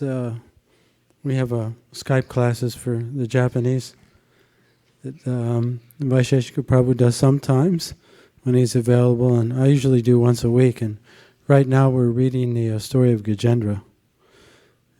And Gajendra was an elephant, and he was attacked by a crocodile, for those of you who don't know the story. And in his previous life, he was a king in the heavenly planets, and he was a devotee of the Lord, and he memorized devotional prayers to the Lord, just like we've been memorizing prayers and chanting verses. So he did that, but then when he was in the heavenly planets, he laughed at a sage. He offended a sage, and the sage cursed him to become a dumb animal. And so he became an elephant. And then he was attacked by a crocodile, and because he was in the water, he wasn't on the land, so the crocodile was more powerful than he was. And in desperation, he called out to the Lord. And it's interesting because he was calling out he didn't have a clear conception of who the Lord was. He just knew that there was one supreme power, higher power. And he was praying to that one supreme higher power for help. And there's only one supreme higher power, and that's Vishnu or Krishna. So eventually Vishnu appeared to rescue him. But before that, the demigods had all gathered around the scene, and they were witnessing Gajendra fighting with this crocodile. And actually, in their minds, they were waiting for Gajendra to call out for them for help. And when Gajendra didn't call for them, but instead called for that one supreme power of all powers, the demigods were actually a little disappointed because they had a hero complex. Right? They wanted to be number one.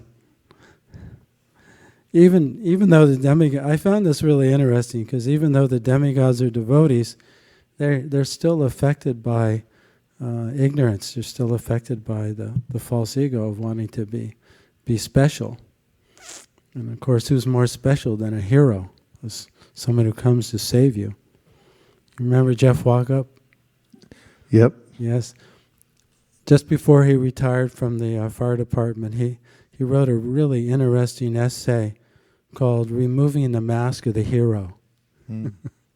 Anyway, to make a long story short, the Gajendra, he was praying in desperation for the help of the Lord, and therefore the demigods didn't come to save him. And then when the Lord did appear, the demigods felt guilty. They realized their own heart, or the mistake they had made, that they wanted to be the Savior. They wanted to be the Lord themselves. So when the Lord appeared, they began praying to the Lord and apologizing to the Lord for wanting to be the Lord rather than to be the servant of the Lord. But Gajendra, he never had this mentality. His prayers were actually pure. And so that reminded me of a statement Prabhupada made in one lecture where he said that it doesn't matter where you are, who you are, what your position is. If you pray to the Lord with feeling or with love, the Lord will reciprocate. Even if you don't have a clear conception of who the Lord is, if that's your aim, if your aim is that one supreme person. And then Prabhupada, he asks a rhetorical question. He says, well, then how to pray to the Lord with feeling? And then Prabhupada answers the question. He says, you can pray to the Lord with feeling when you know your position. And so that brings me back to that verse, Shushusho Shwaradanasha, that when we associate with pure devotees, or those who know their position, if we know that we are eternally dependent upon the Lord, that we have no real independent existence, then how can you not be humble and pray with feeling? But if we have a misconception about who we are, or we're lost on our ego wanting to be special, then we actually can't pray with that feeling. But if we know our actual dependent position, like Gajendra did, then spontaneously, without any ulterior motive, a person can pray to the Lord with feeling and have a relationship or reciprocate with the Lord. So this was all going through my mind during the conversation. Thank you for revealing what was in your mind. It was definitely worth hearing. It's such a encouraging thought that Krishna is always there, ready to save us, and depending on our necessity, our feeling of helplessness and understanding our position, that we can be immediately rectified when we're in that state. One of the prayers or instructions for chanting japa that I read regularly, it's on that sheet of 4. And I was just reading it because we had a japa circle in Washington, D.C. during the morning times before the temple president's meetings, and in one of them, Prabhupada says that the Hare Krishna mantra is the same for everyone, in that it has equal opportunity and power for every devotee. It's just a matter of if the devotee is free from the 10 offenses, then such a devotee will get the full effect of the holy name. And so much of the 7th canto is about this point. It's how we position ourselves to take advantage of the mercy of Krishna. As the point comes up at the beginning of the 7th canto from Parikshit Maharaj asking, why does it seem like Krishna's against the demons and for the demigods? Because he's supposed to be equal to everybody. And Shukadeva Goswami is explaining that actually he is equal to everybody. In fact, he liberates the demons when he comes in contact with them, but because the demons associate with themselves with lower modes of nature, therefore they're not able to take advantage of the mercy of Krishna the way that the demigods are, who cultivate the mode of goodness. Yesham tontakatam papam jananam punyakarmanam tedvanva mohanir mukta bhajantimam dhridavrta. If somebody's, Krishna says, freed from the lower modes of nature, then such a person can really take advantage of the process of devotional service. So it's important to keep oneself in a state. We have to do that maintenance ourselves so that we can be receptacles, better receptacles for Krishna's mercy. That part we have to do. I was reading recently, and I was just presenting today downtown San Francisco, and in some of the sections, and one of the groups had asked me to talk about habits, how to develop habits. Of course, I never got to it. An hour goes by really quickly. We had other things to talk about. But they had asked me to speak about that. Maybe I will next time. But in preparation for that, I was reading some research which says that 45% of our daily activities are consumed by habits. And that there's a way in which bad habits are really easy to develop, but the result is difficult. And good habits are really hard to develop, but the result is really good. And there were a few questions also that I wrote down that I gleaned from various places about self-reflection on current habits. Would you like to hear them? Yes. Okay, the first one is, am I likely to engage in bad habits when alone? Yes is the answer.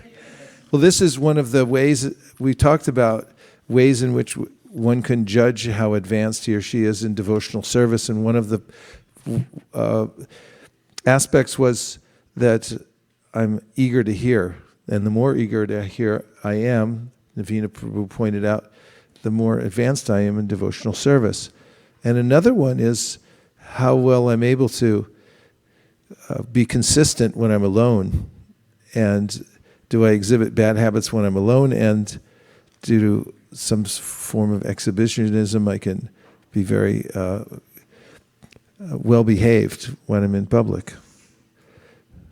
So that's the first question to consider. The second one is, if I could effortlessly change one habit in my life, what would it be? If I could effortlessly change one habit in my life, what would it be? What? Wasting time? Waking up on time? Being on time. Yeah, I know some people who are really good at that. Like Satyadev. He's the on-time airline. Can you think, is it helpful to consider this? These are questions that you might want to write down and then think about them and contemplate them, write some things down. We talked about goals before, but removing obstacles or developing habits is another way to think about it. And the next question is, if the people around me could change one of my habits, what would it be? Huh? They could change that? Oh, because they want you to listen. Oh yeah, that's one of the things I did talk about downtown today, is ways to listen better, to practice listening. Okay, so they would say, I want you to listen more. Any other habits that other people would say they want you to change in your life? Don't blank. What? You should start planning and not simply live from day to day without any plan. Okay, so that's something to consider. And then finally, of my existing habits, which would I like to see my children or dependents or students adopt or not adopt? So those are some ways to self-reflect. A lot of the nectar of instruction, which Navina Prabhu brought up earlier, talks about developing good habits. There's 6 bad habits that one can fall into in devotional service, and 6 good habits that one should cultivate. So obviously there's some cultivation required in performing devotional service. What other thoughts do you have or reflections? Yes. Microphone to the front, please.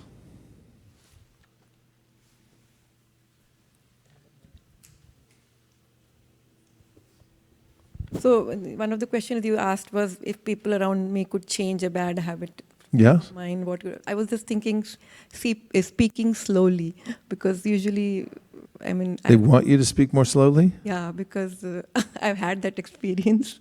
That you speak too quickly? Sometimes, yeah. I see.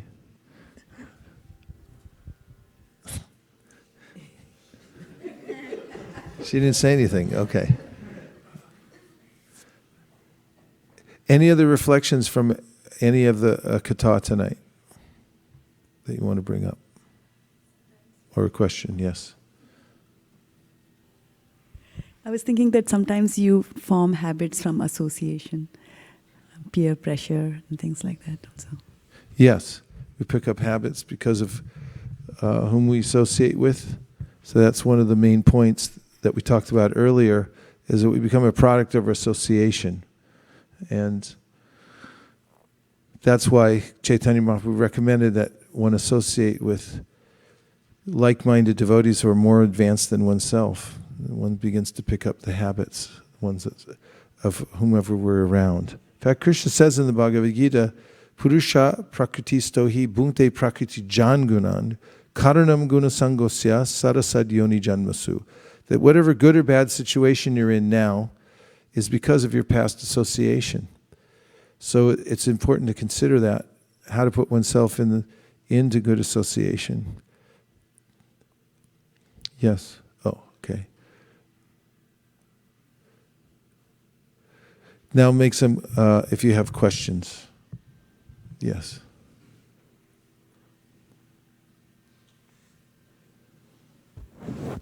When we were reading the first canto, second chapter, I think in the text 26, it comes that the worship of the demigod is horrible and ghastly. Normally, that intense word is not used for demigods, but is there any reason that is used there?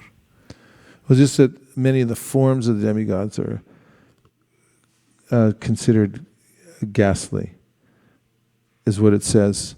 The forms of the demigods appear to be ghastly, and that's because, there's all kinds of, as you see at South Indian temples sometimes, they have figures of all kinds of demigods, and they have various forms that are many-headed, or they have many hands, or they're holding different kinds of weapons and things like that. And I'm not familiar with all 8 million or how many demigods there are. How many? 330 million. How many people are there in California? Huh? The U.S. population. So, there's about as many demigods as people in America. You go back to the verse. We'll read the purport.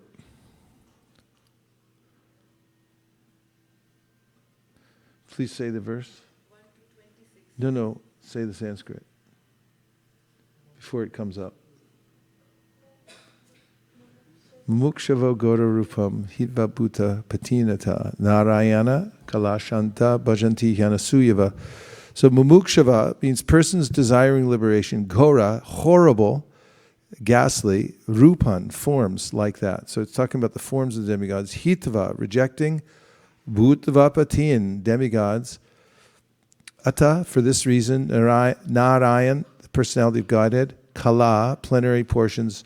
Shanta, all blissful, bhajanti, do worship, he certainly, anusuyava, non-envious. So the translation is. Those who are serious about liberation are certainly non-envious, and they respect all. Yet they reject the horrible and ghastly forms of the demigods and worship only the all blissful forms of Lord Vishnu and his plenary portions. Purport: the Supreme Personality of Godhead, Sri Krishna, who is the original person of the Vishnu categories, expands himself in two different categories, namely integrated plenary portions and separated parts and parcels. The separated parts and parcels are the servitors, and the integrated plenary portions of Vishnu Tattvas are the worshipable objects of service. All demigods who are empowered by the Supreme Lord are also separated parts and parcels. They do not belong to the categories of Vishnu Tattva. The Vishnu Tattvas are living beings equally as powerful as the original form of the personality of Godhead, and they display different categories of power in consideration of different times and circumstances. The separated parts and parcels are powerful by limitation. They do not have unlimited power like the Vishnu Tattvas. Therefore, one should never classify the Vishnu Tattvas or the plenary portions of Narayan, the personality of Godhead, in the same categories with the parts and parcels. If anyone does so, he becomes at once an offender by the name Prashandi. In the age of Kali, many foolish persons commit such unlawful offenses and equalize the two categories.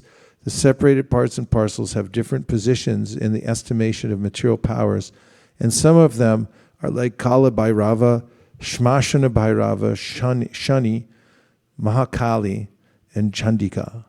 These demigods are worshipped mostly by those who are in the lowest categories of the modes of darkness or ignorance. Other demigods like Brahma, Shiva, Surya, Ganesh, and many similar deities are worshipped by men in the mode of passion, urged by the desire for material enjoyment. But those who are actually situated in the mode of goodness, Sattvaguna, of material nature, worship only Vishnu Tattvas. Vishnu Tattvas are represented by various names and forms, such as Narayan, Damodara, Vamana, Govinda, and Atoksaja. The qualified Brahmanas worship the Vishnu Tattvas represented by the Shalagram Shila, and some of the higher castes like the Kshatriyas and Vaishyas also generally worship the Vishnu Tattvas. Highly qualified Brahmanas situated in the mode of goodness have no grudges against the mode of worship of others. They have all respect for other demigods, even though they may look ghastly like Kala, Bhairava, and Mahakali. They know very well that these horrible features of the Supreme Lord are all different servitors of the Lord under different conditions, yet they reject the worship of both horrible and attractive features of the demigods, and they concentrate only on the forms of Vishnu because they are serious about liberation from the material conditions. The demigods, even to the stage of Brahma, the supreme of all the demigods, cannot offer liberation to anyone. Hiranyakashipu underwent a severe type of penance to become eternal in life, but his worshipable deity, Brahma, could not satisfy him with such blessings. Therefore, Vishnu and none else is called Muktipada, or the personality of Godhead who can bestow upon us mukti, liberation. The demigods, being like other living entities in the material world, are all liquidated at the time of the annihilation in the material structure. We've liquidated. Going out of business sale. Everything must go. Full liquidation.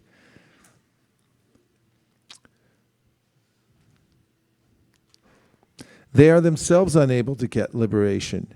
And what to speak of giving liberation to their devotees? The demigods can award the worshippers some temporary benefit only and not the ultimate one. It is for this reason only that candidates for liberation deliberately reject the worship of demigods, although they have no disrespect for any one of them.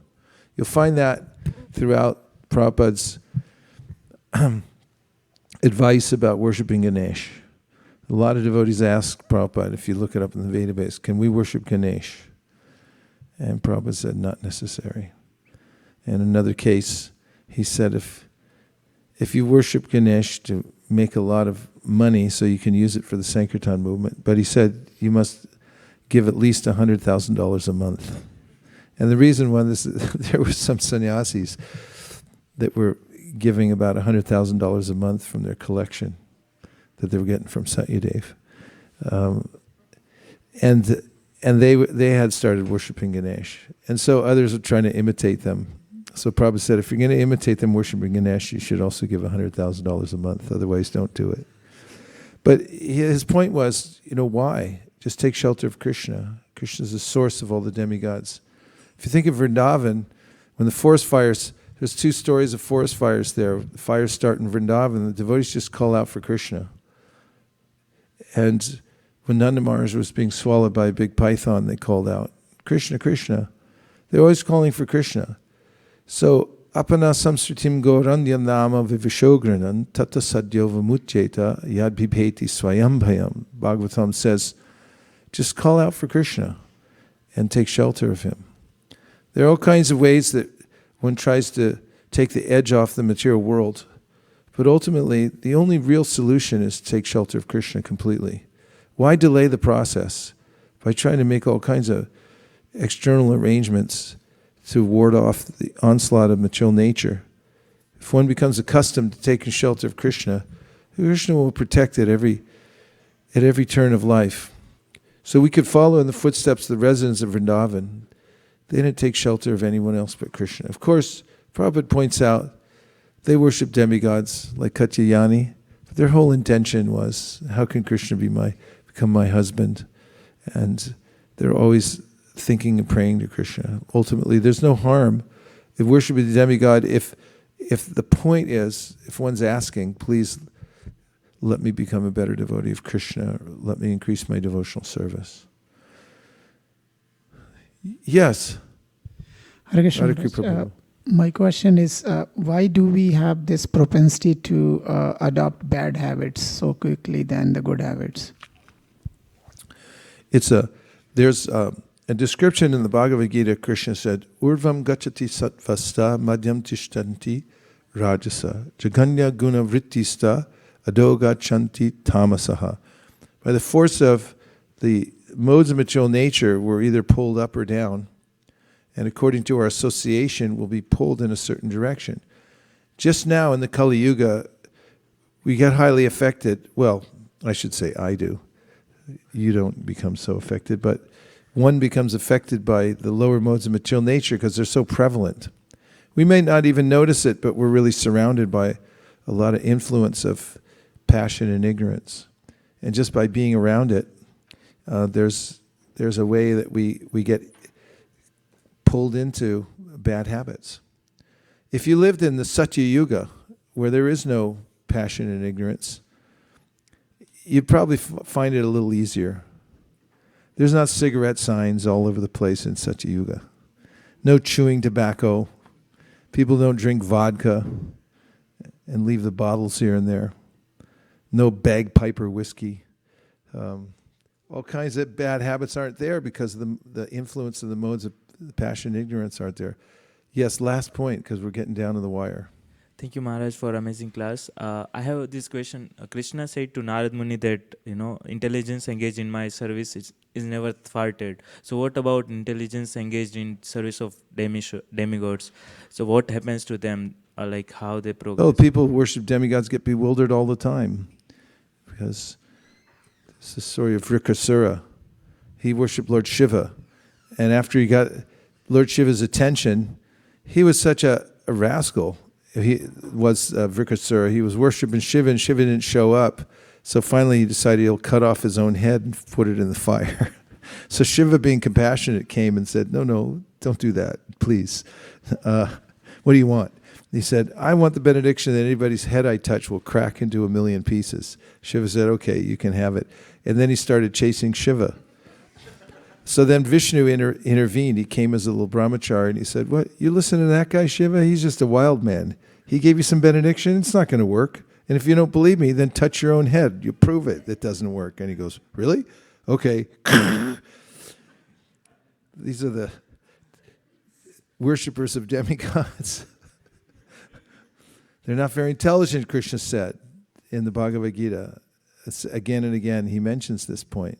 So real intelligence means to worship Krishna. So all of you are the most highly intelligent, And thank you very much for your association. Now we're going to have an artik ceremony that glorifies Lord Chaitanya Mahaprabhu. And we're going to sing a song written by Mahaprabhu's purest devotee, Bhaktivinoda Thakur. And in Rapture, he wrote this song that brings us right to the darshan of the Panchatattva in Mayapur. And so now we'll move all the asans and the chairs, and we'll make room for dancing. So feel free to let yourself go and dance here to the sounds of the Maha Mantra.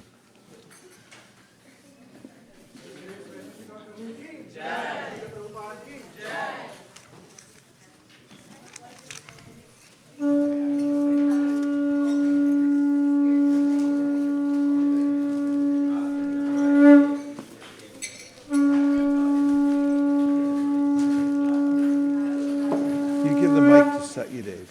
Yeah.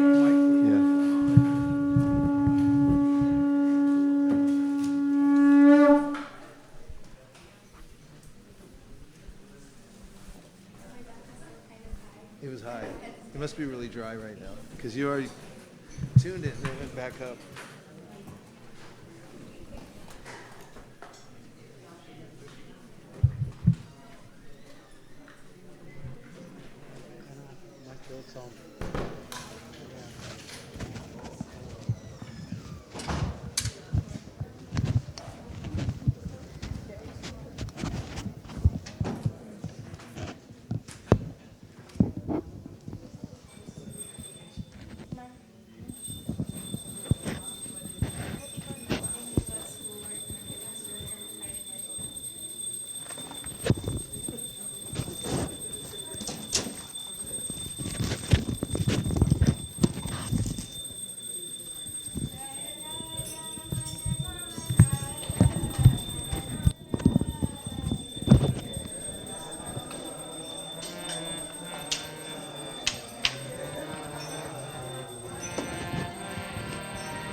Krishna, Krishna, Krishna.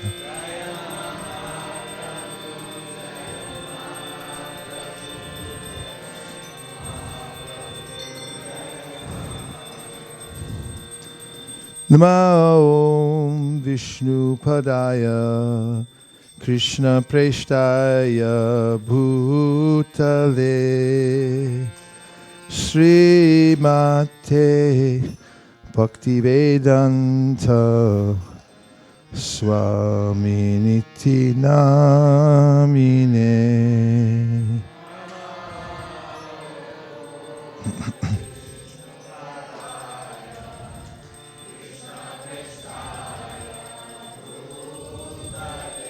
Thank you. A little water.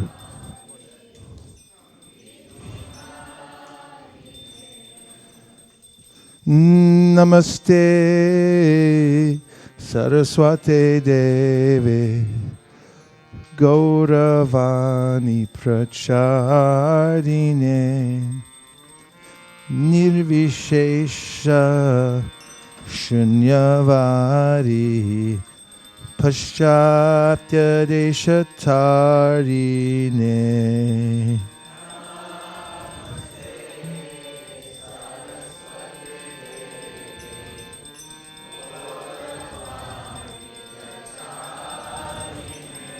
Thank you.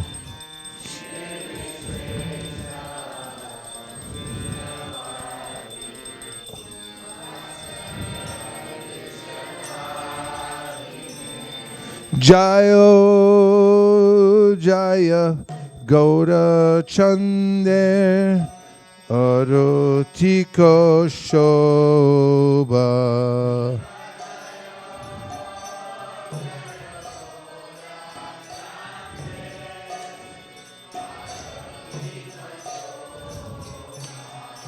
Janavi Tatavane Jagamana Loba.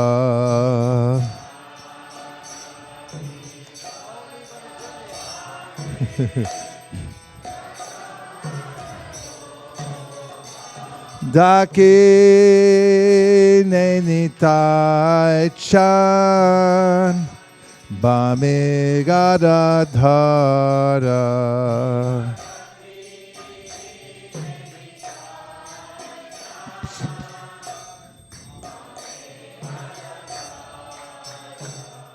Nikate Advaita Shrini Vaschatradara.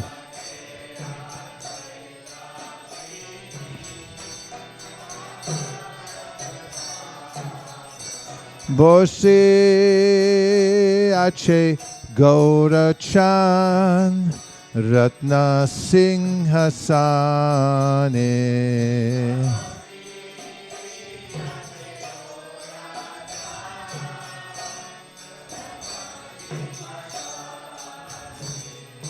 Aroti Korena Brahma Adi Devagane.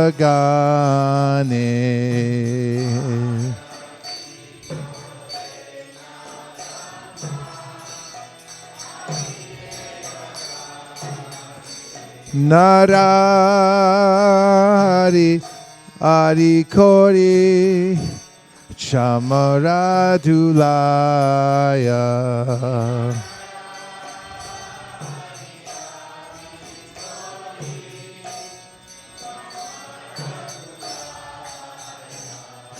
Sanjaya Mukunda Basu Goshari Gaya.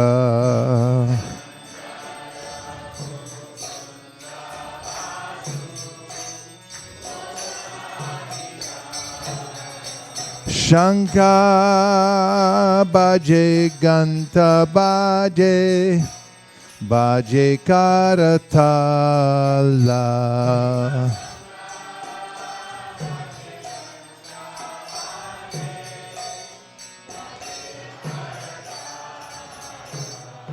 Madhura Mridanga Baje Paramarasala.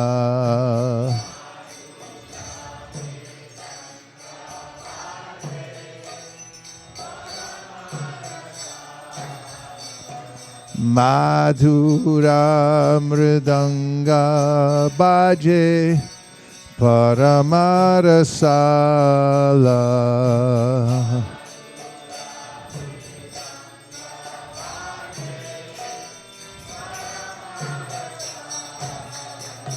Madhur Madhur Madhur Baje. Madhur Madhur Madhur Baje.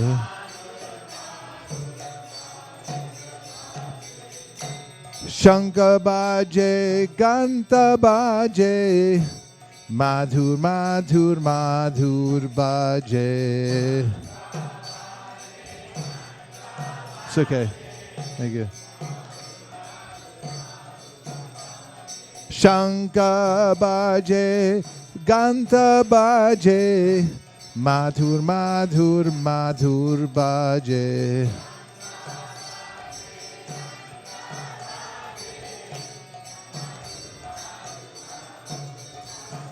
Oh, Jaya Gaura Chande, Arotiko Shobha.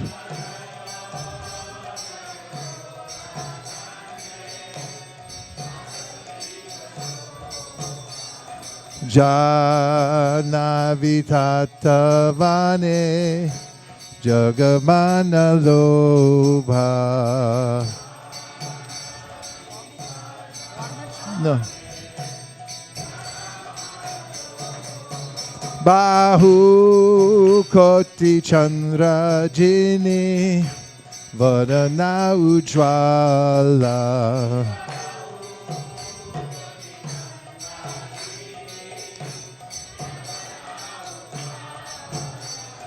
Gala Deshe Vanamala Kodi Jalamala.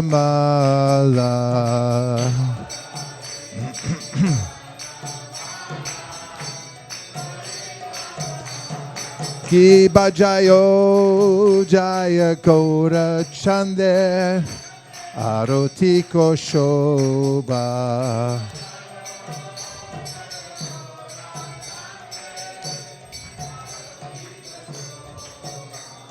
Janavitatavane Jagamana Lobha.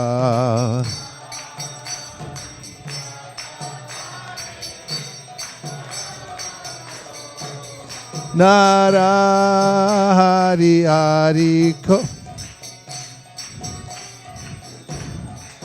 Bahu Koti Chandra Jini Vadanahu Jwala.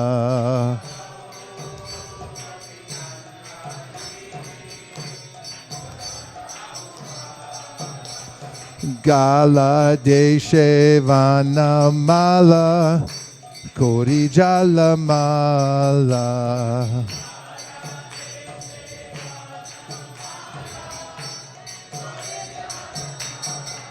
Shiva Shuka Narada Preme Gada Gada.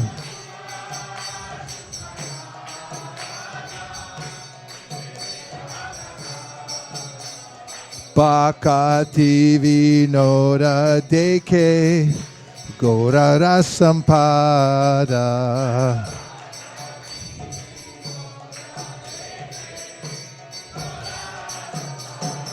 Ki Bajayo Jaya Gora Chande Arotiko Shobha.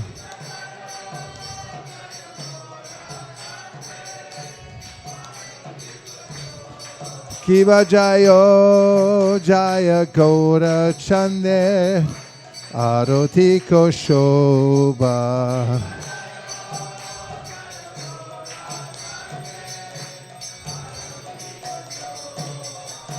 Janavitatavane Jagamana Lobha.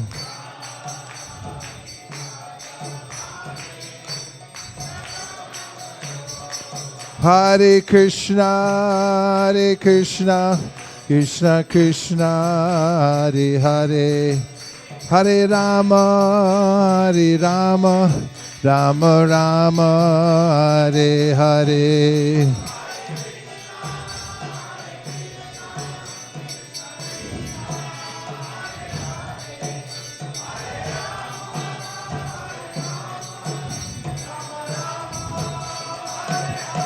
Hare Krishna, Hare Krishna, Krishna Krishna, Hare Hare, Hare Rama, Hare Rama, Rama Rama, Hare Hare.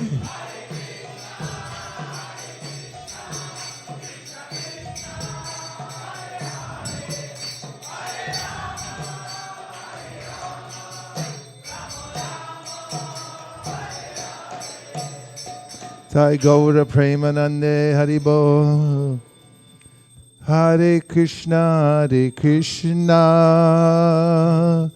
Krishna Krishna, Hare Hare, Hare Rama, Rama Rama, Hare. Wait. Hare Krishna, Krishna Krishna, Hare Hare. Hare Rama, Rama Rama, Hare Hare. Hare Krishna, Krishna Krishna, Hare Hare. Hare Rama, Rama Rama, Hare Hare.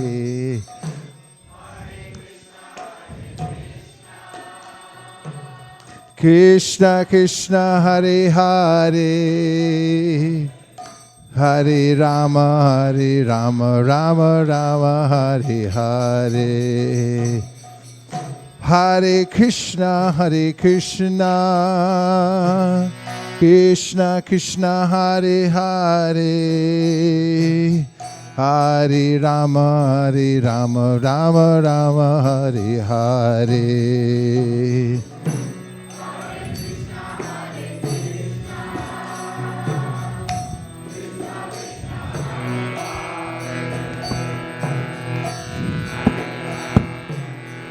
Rama Rama. Hare Krishna, Krishna Krishna, Hare Hare. Hare Rama, Rama Rama, Hare Hare.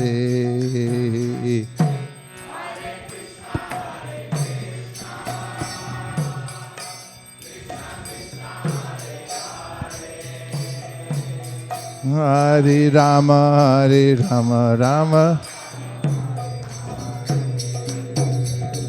Hare Krishna, Krishna Krishna, Hare Hare.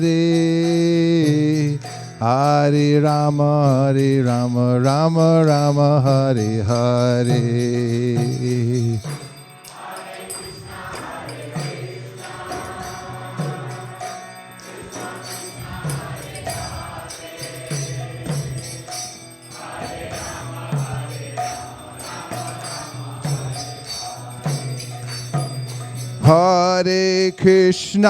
Hare Krishna, Krishna Krishna, Hare Hare.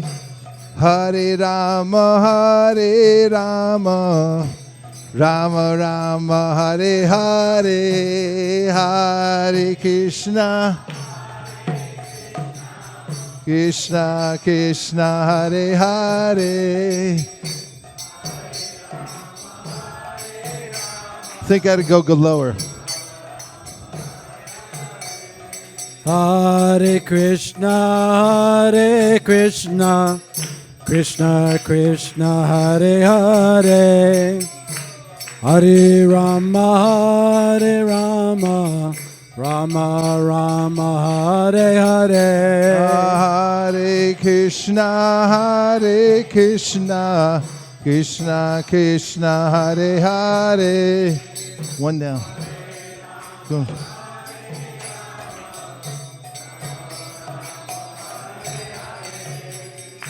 Hare Krishna, Krishna Krishna, Hare Hare. Hare Rama, Rama Rama, Hare Hare.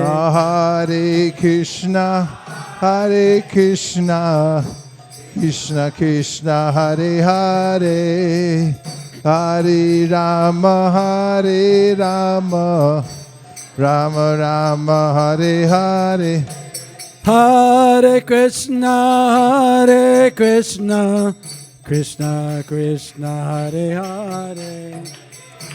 Hare Rama, Rama Rama Hare Hare. Hare Krishna, Krishna Krishna, Hare Hare. Hare Rama, Rama Rama, Hare Hare. Hare Krishna, Krishna Krishna, Hare Hare. Hare Rama, Rama Rama, Hare Hare. Hare Krishna,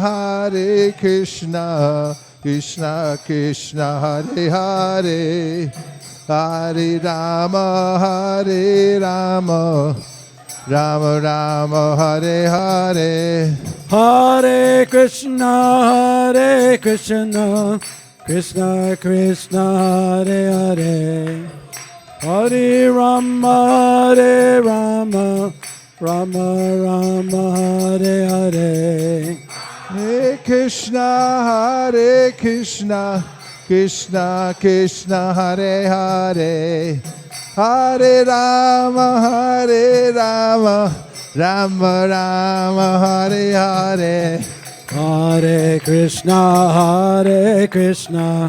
Krishna Krishna, Hare Hare. Hare Rama, Rama Rama, Hare Hare. Hare Krishna, Krishna Krishna, Hare Hare. Hare Rama, Rama Rama, Hare Hare. Hare Krishna, Krishna Krishna, Hare Hare. Hare Rama, Rama Rama, Hare Hare. Hare Krishna, Krishna Krishna, Hare Hare. Hare Rama, Rama, Hare Hare. Hare Krishna, Krishna Krishna, Hare Hare. Hare Rama, Rama Rama, Hare Hare. Hare Krishna, Krishna Krishna, Hare. Oh, Rama, Hare Hare. Hare Krishna, Krishna Krishna, Hare Hare. Hare Rama, Rama Rama, Hare Hare. Hare Krishna, Krishna Krishna, Hare. Oh, Rama, Hare Krishna, Krishna Krishna, Hare Hare. Hare Rama, Rama Rama, Hare Hare. Hare Krishna, Krishna Hare Hare.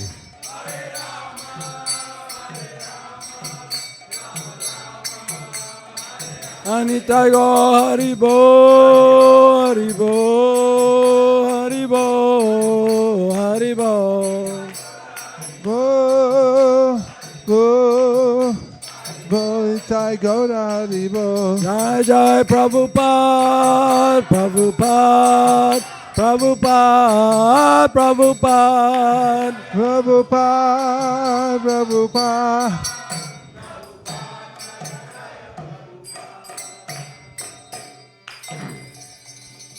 Nitai Gaur Premananda, Hari Haribo. Jai Om Vishnupad, Paramahamsa Parivrajagacharya Stotra Shishiman, Abhay Charana Ravinda Bhaktivedanta Swami Maharaj, Srila Prabhupada Ki Jai. Jai Om Vishnupad, Paramahamsa Parivrajagacharya Stotra Shishiman, Srila Bhakti Siddhanta Saraswati Goswami Maharaj Ki, Ananta Koti Vaishnavini Ki, Namacharya Srila Haridas Thakur Ki, Prem Sagaho Shri Krishna Chaitanya Prabhu Nityananda Shri Advaita Gadadhara Shivasari Gaura Bhakta Vrinda Ki Jai. Shri Shri Radha Krishna Gogopina Shamakunda Radhakunda Giri Govardhan Ki Jai. Shri Vrindavan Dham Ki Jai. Shri Mayapur Navadip Dham Ki Jai. Shri Jagannath Puri Dham Ki Jai. Tulsi Devi Bhakti Devi Ki Jai. Jamuna Devi Ganga Devi Ki Jai. Samvara Bhakti Vrinda Ki Jai. All glories to some of the devotees. All glories to some of the devotees. All glories to some of the devotees. Gaur Premanande Haribol Haribol.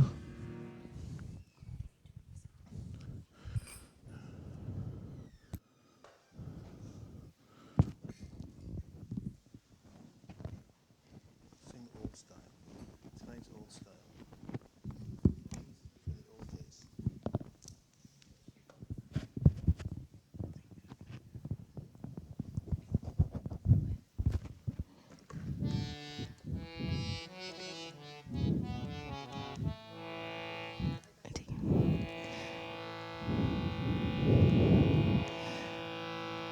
Namaste Narashingaya.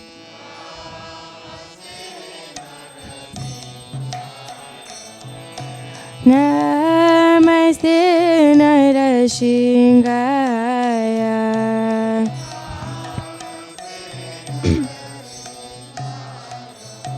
Praladalaidadaine.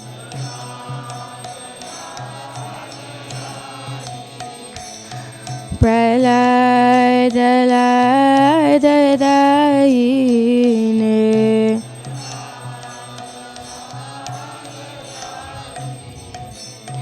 Hiranyakashipurvakshaha.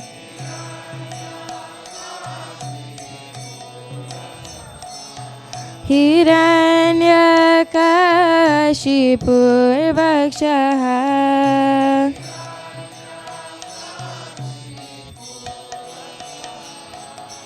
Shilachankanakalaya.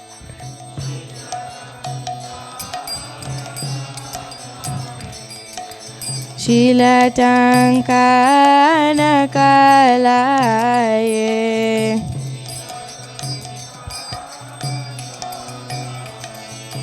Hitana shinga paratona shinga.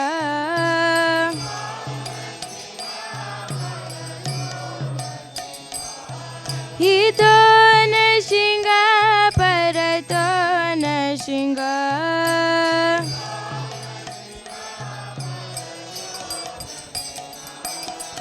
Yato yato yamita tona shinga.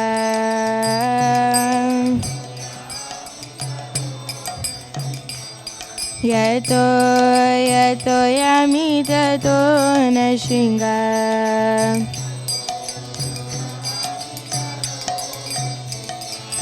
Bahina shinga hridayena shinga.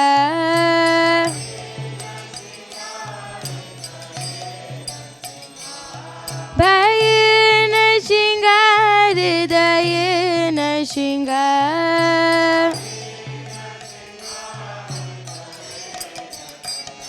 Narashinga madim sharanam prapade.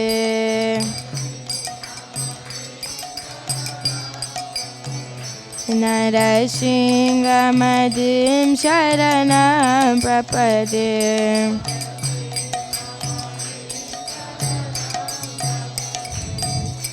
Tava kara kamala varenakam adbhuta shringam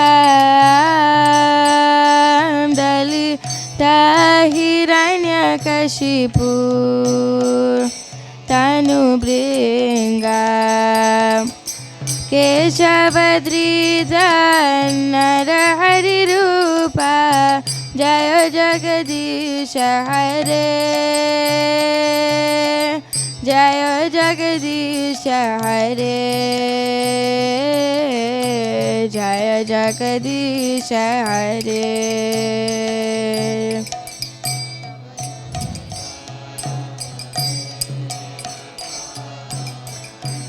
Putashim Dalita Hiranyakashipu Tanu Bringam Keshavadrita Narahari Rupa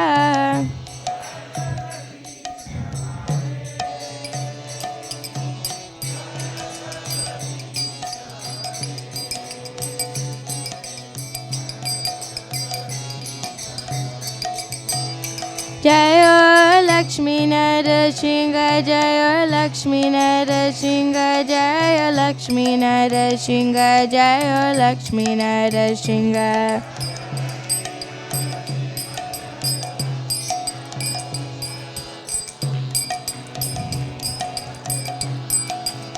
Jayo Prahlad Maharaj Jayo Bhakta Prahlad Prahlad Maharaj Jaya Bhakta Prahlad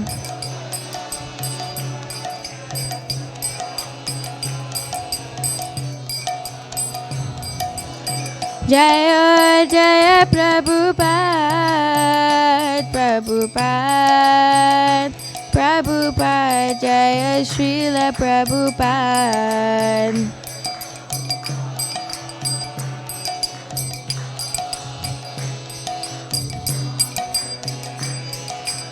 Jaya Jaya Gurudev Gurudev Gurudev Jaya Jaya Gurudev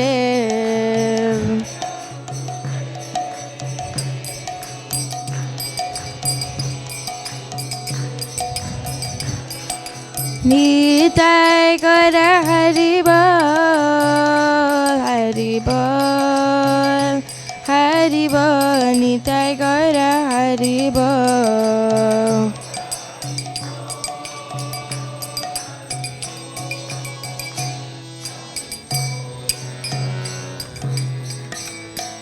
Bhakti Vinod Sringadev Bhagavan ki Bhakti Shramani Prahlad Maharaj ki Jagat Guru Srila Prabhupada ki Nitai Gaur Premanande Hari Hari Bol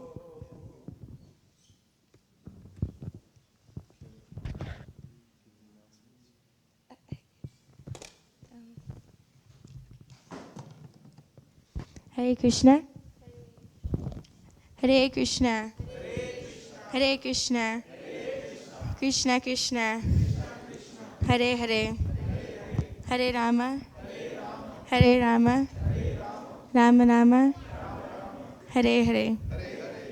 We'd like to welcome everyone for attending the Wednesday program this Wednesday at ISKCON of Silicon Valley. We'd also like to give a round of applause to our speaker, His Grace Vaisheshika Prabhu.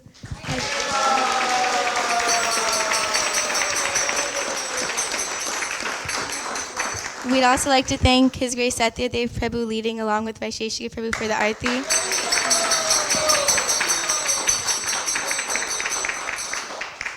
Are there any newcomers? Oh. My name is Sachidananda Gopesh Das. I've been here, but I'm seeing you for the first time. I brought two guests today, Mr. and Mrs. Bharati from San Jose. Hopefully, they like our business and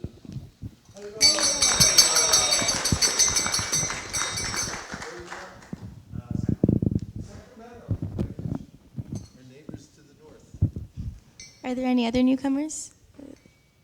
What's your name? Would you like to say anything?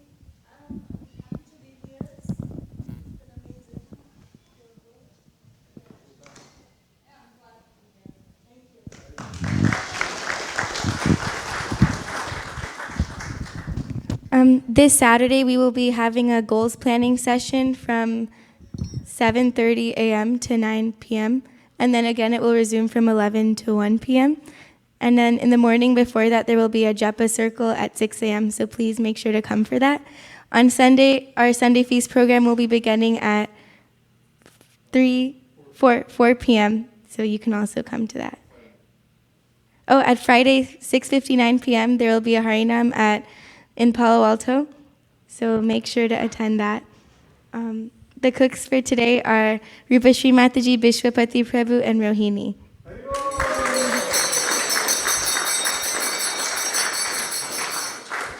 And now we can do prasadam prayers.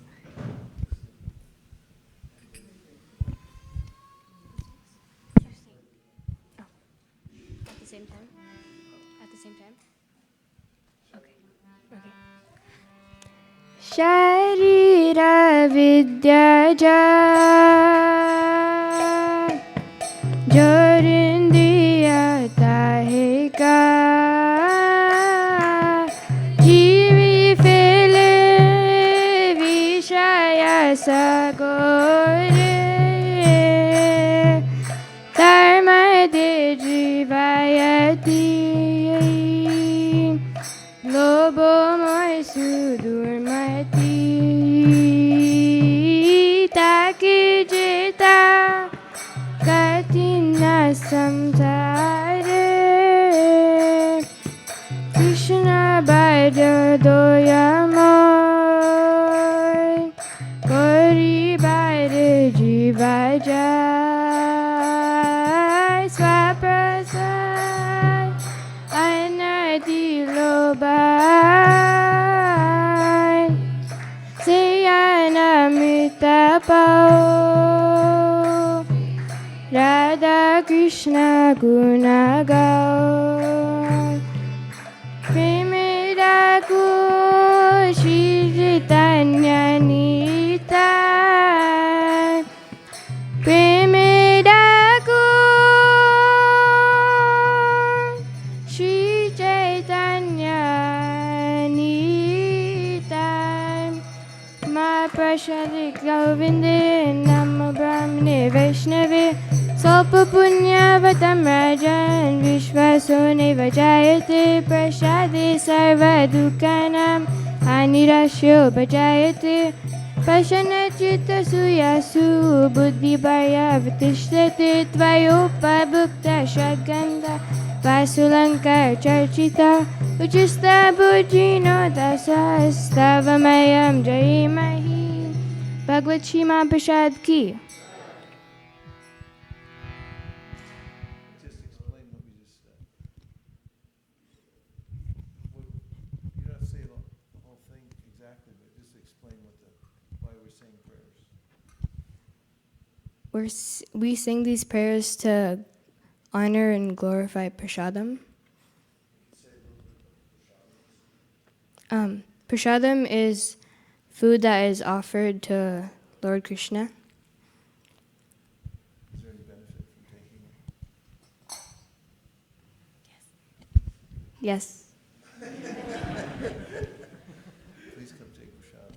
Please come take prasadam.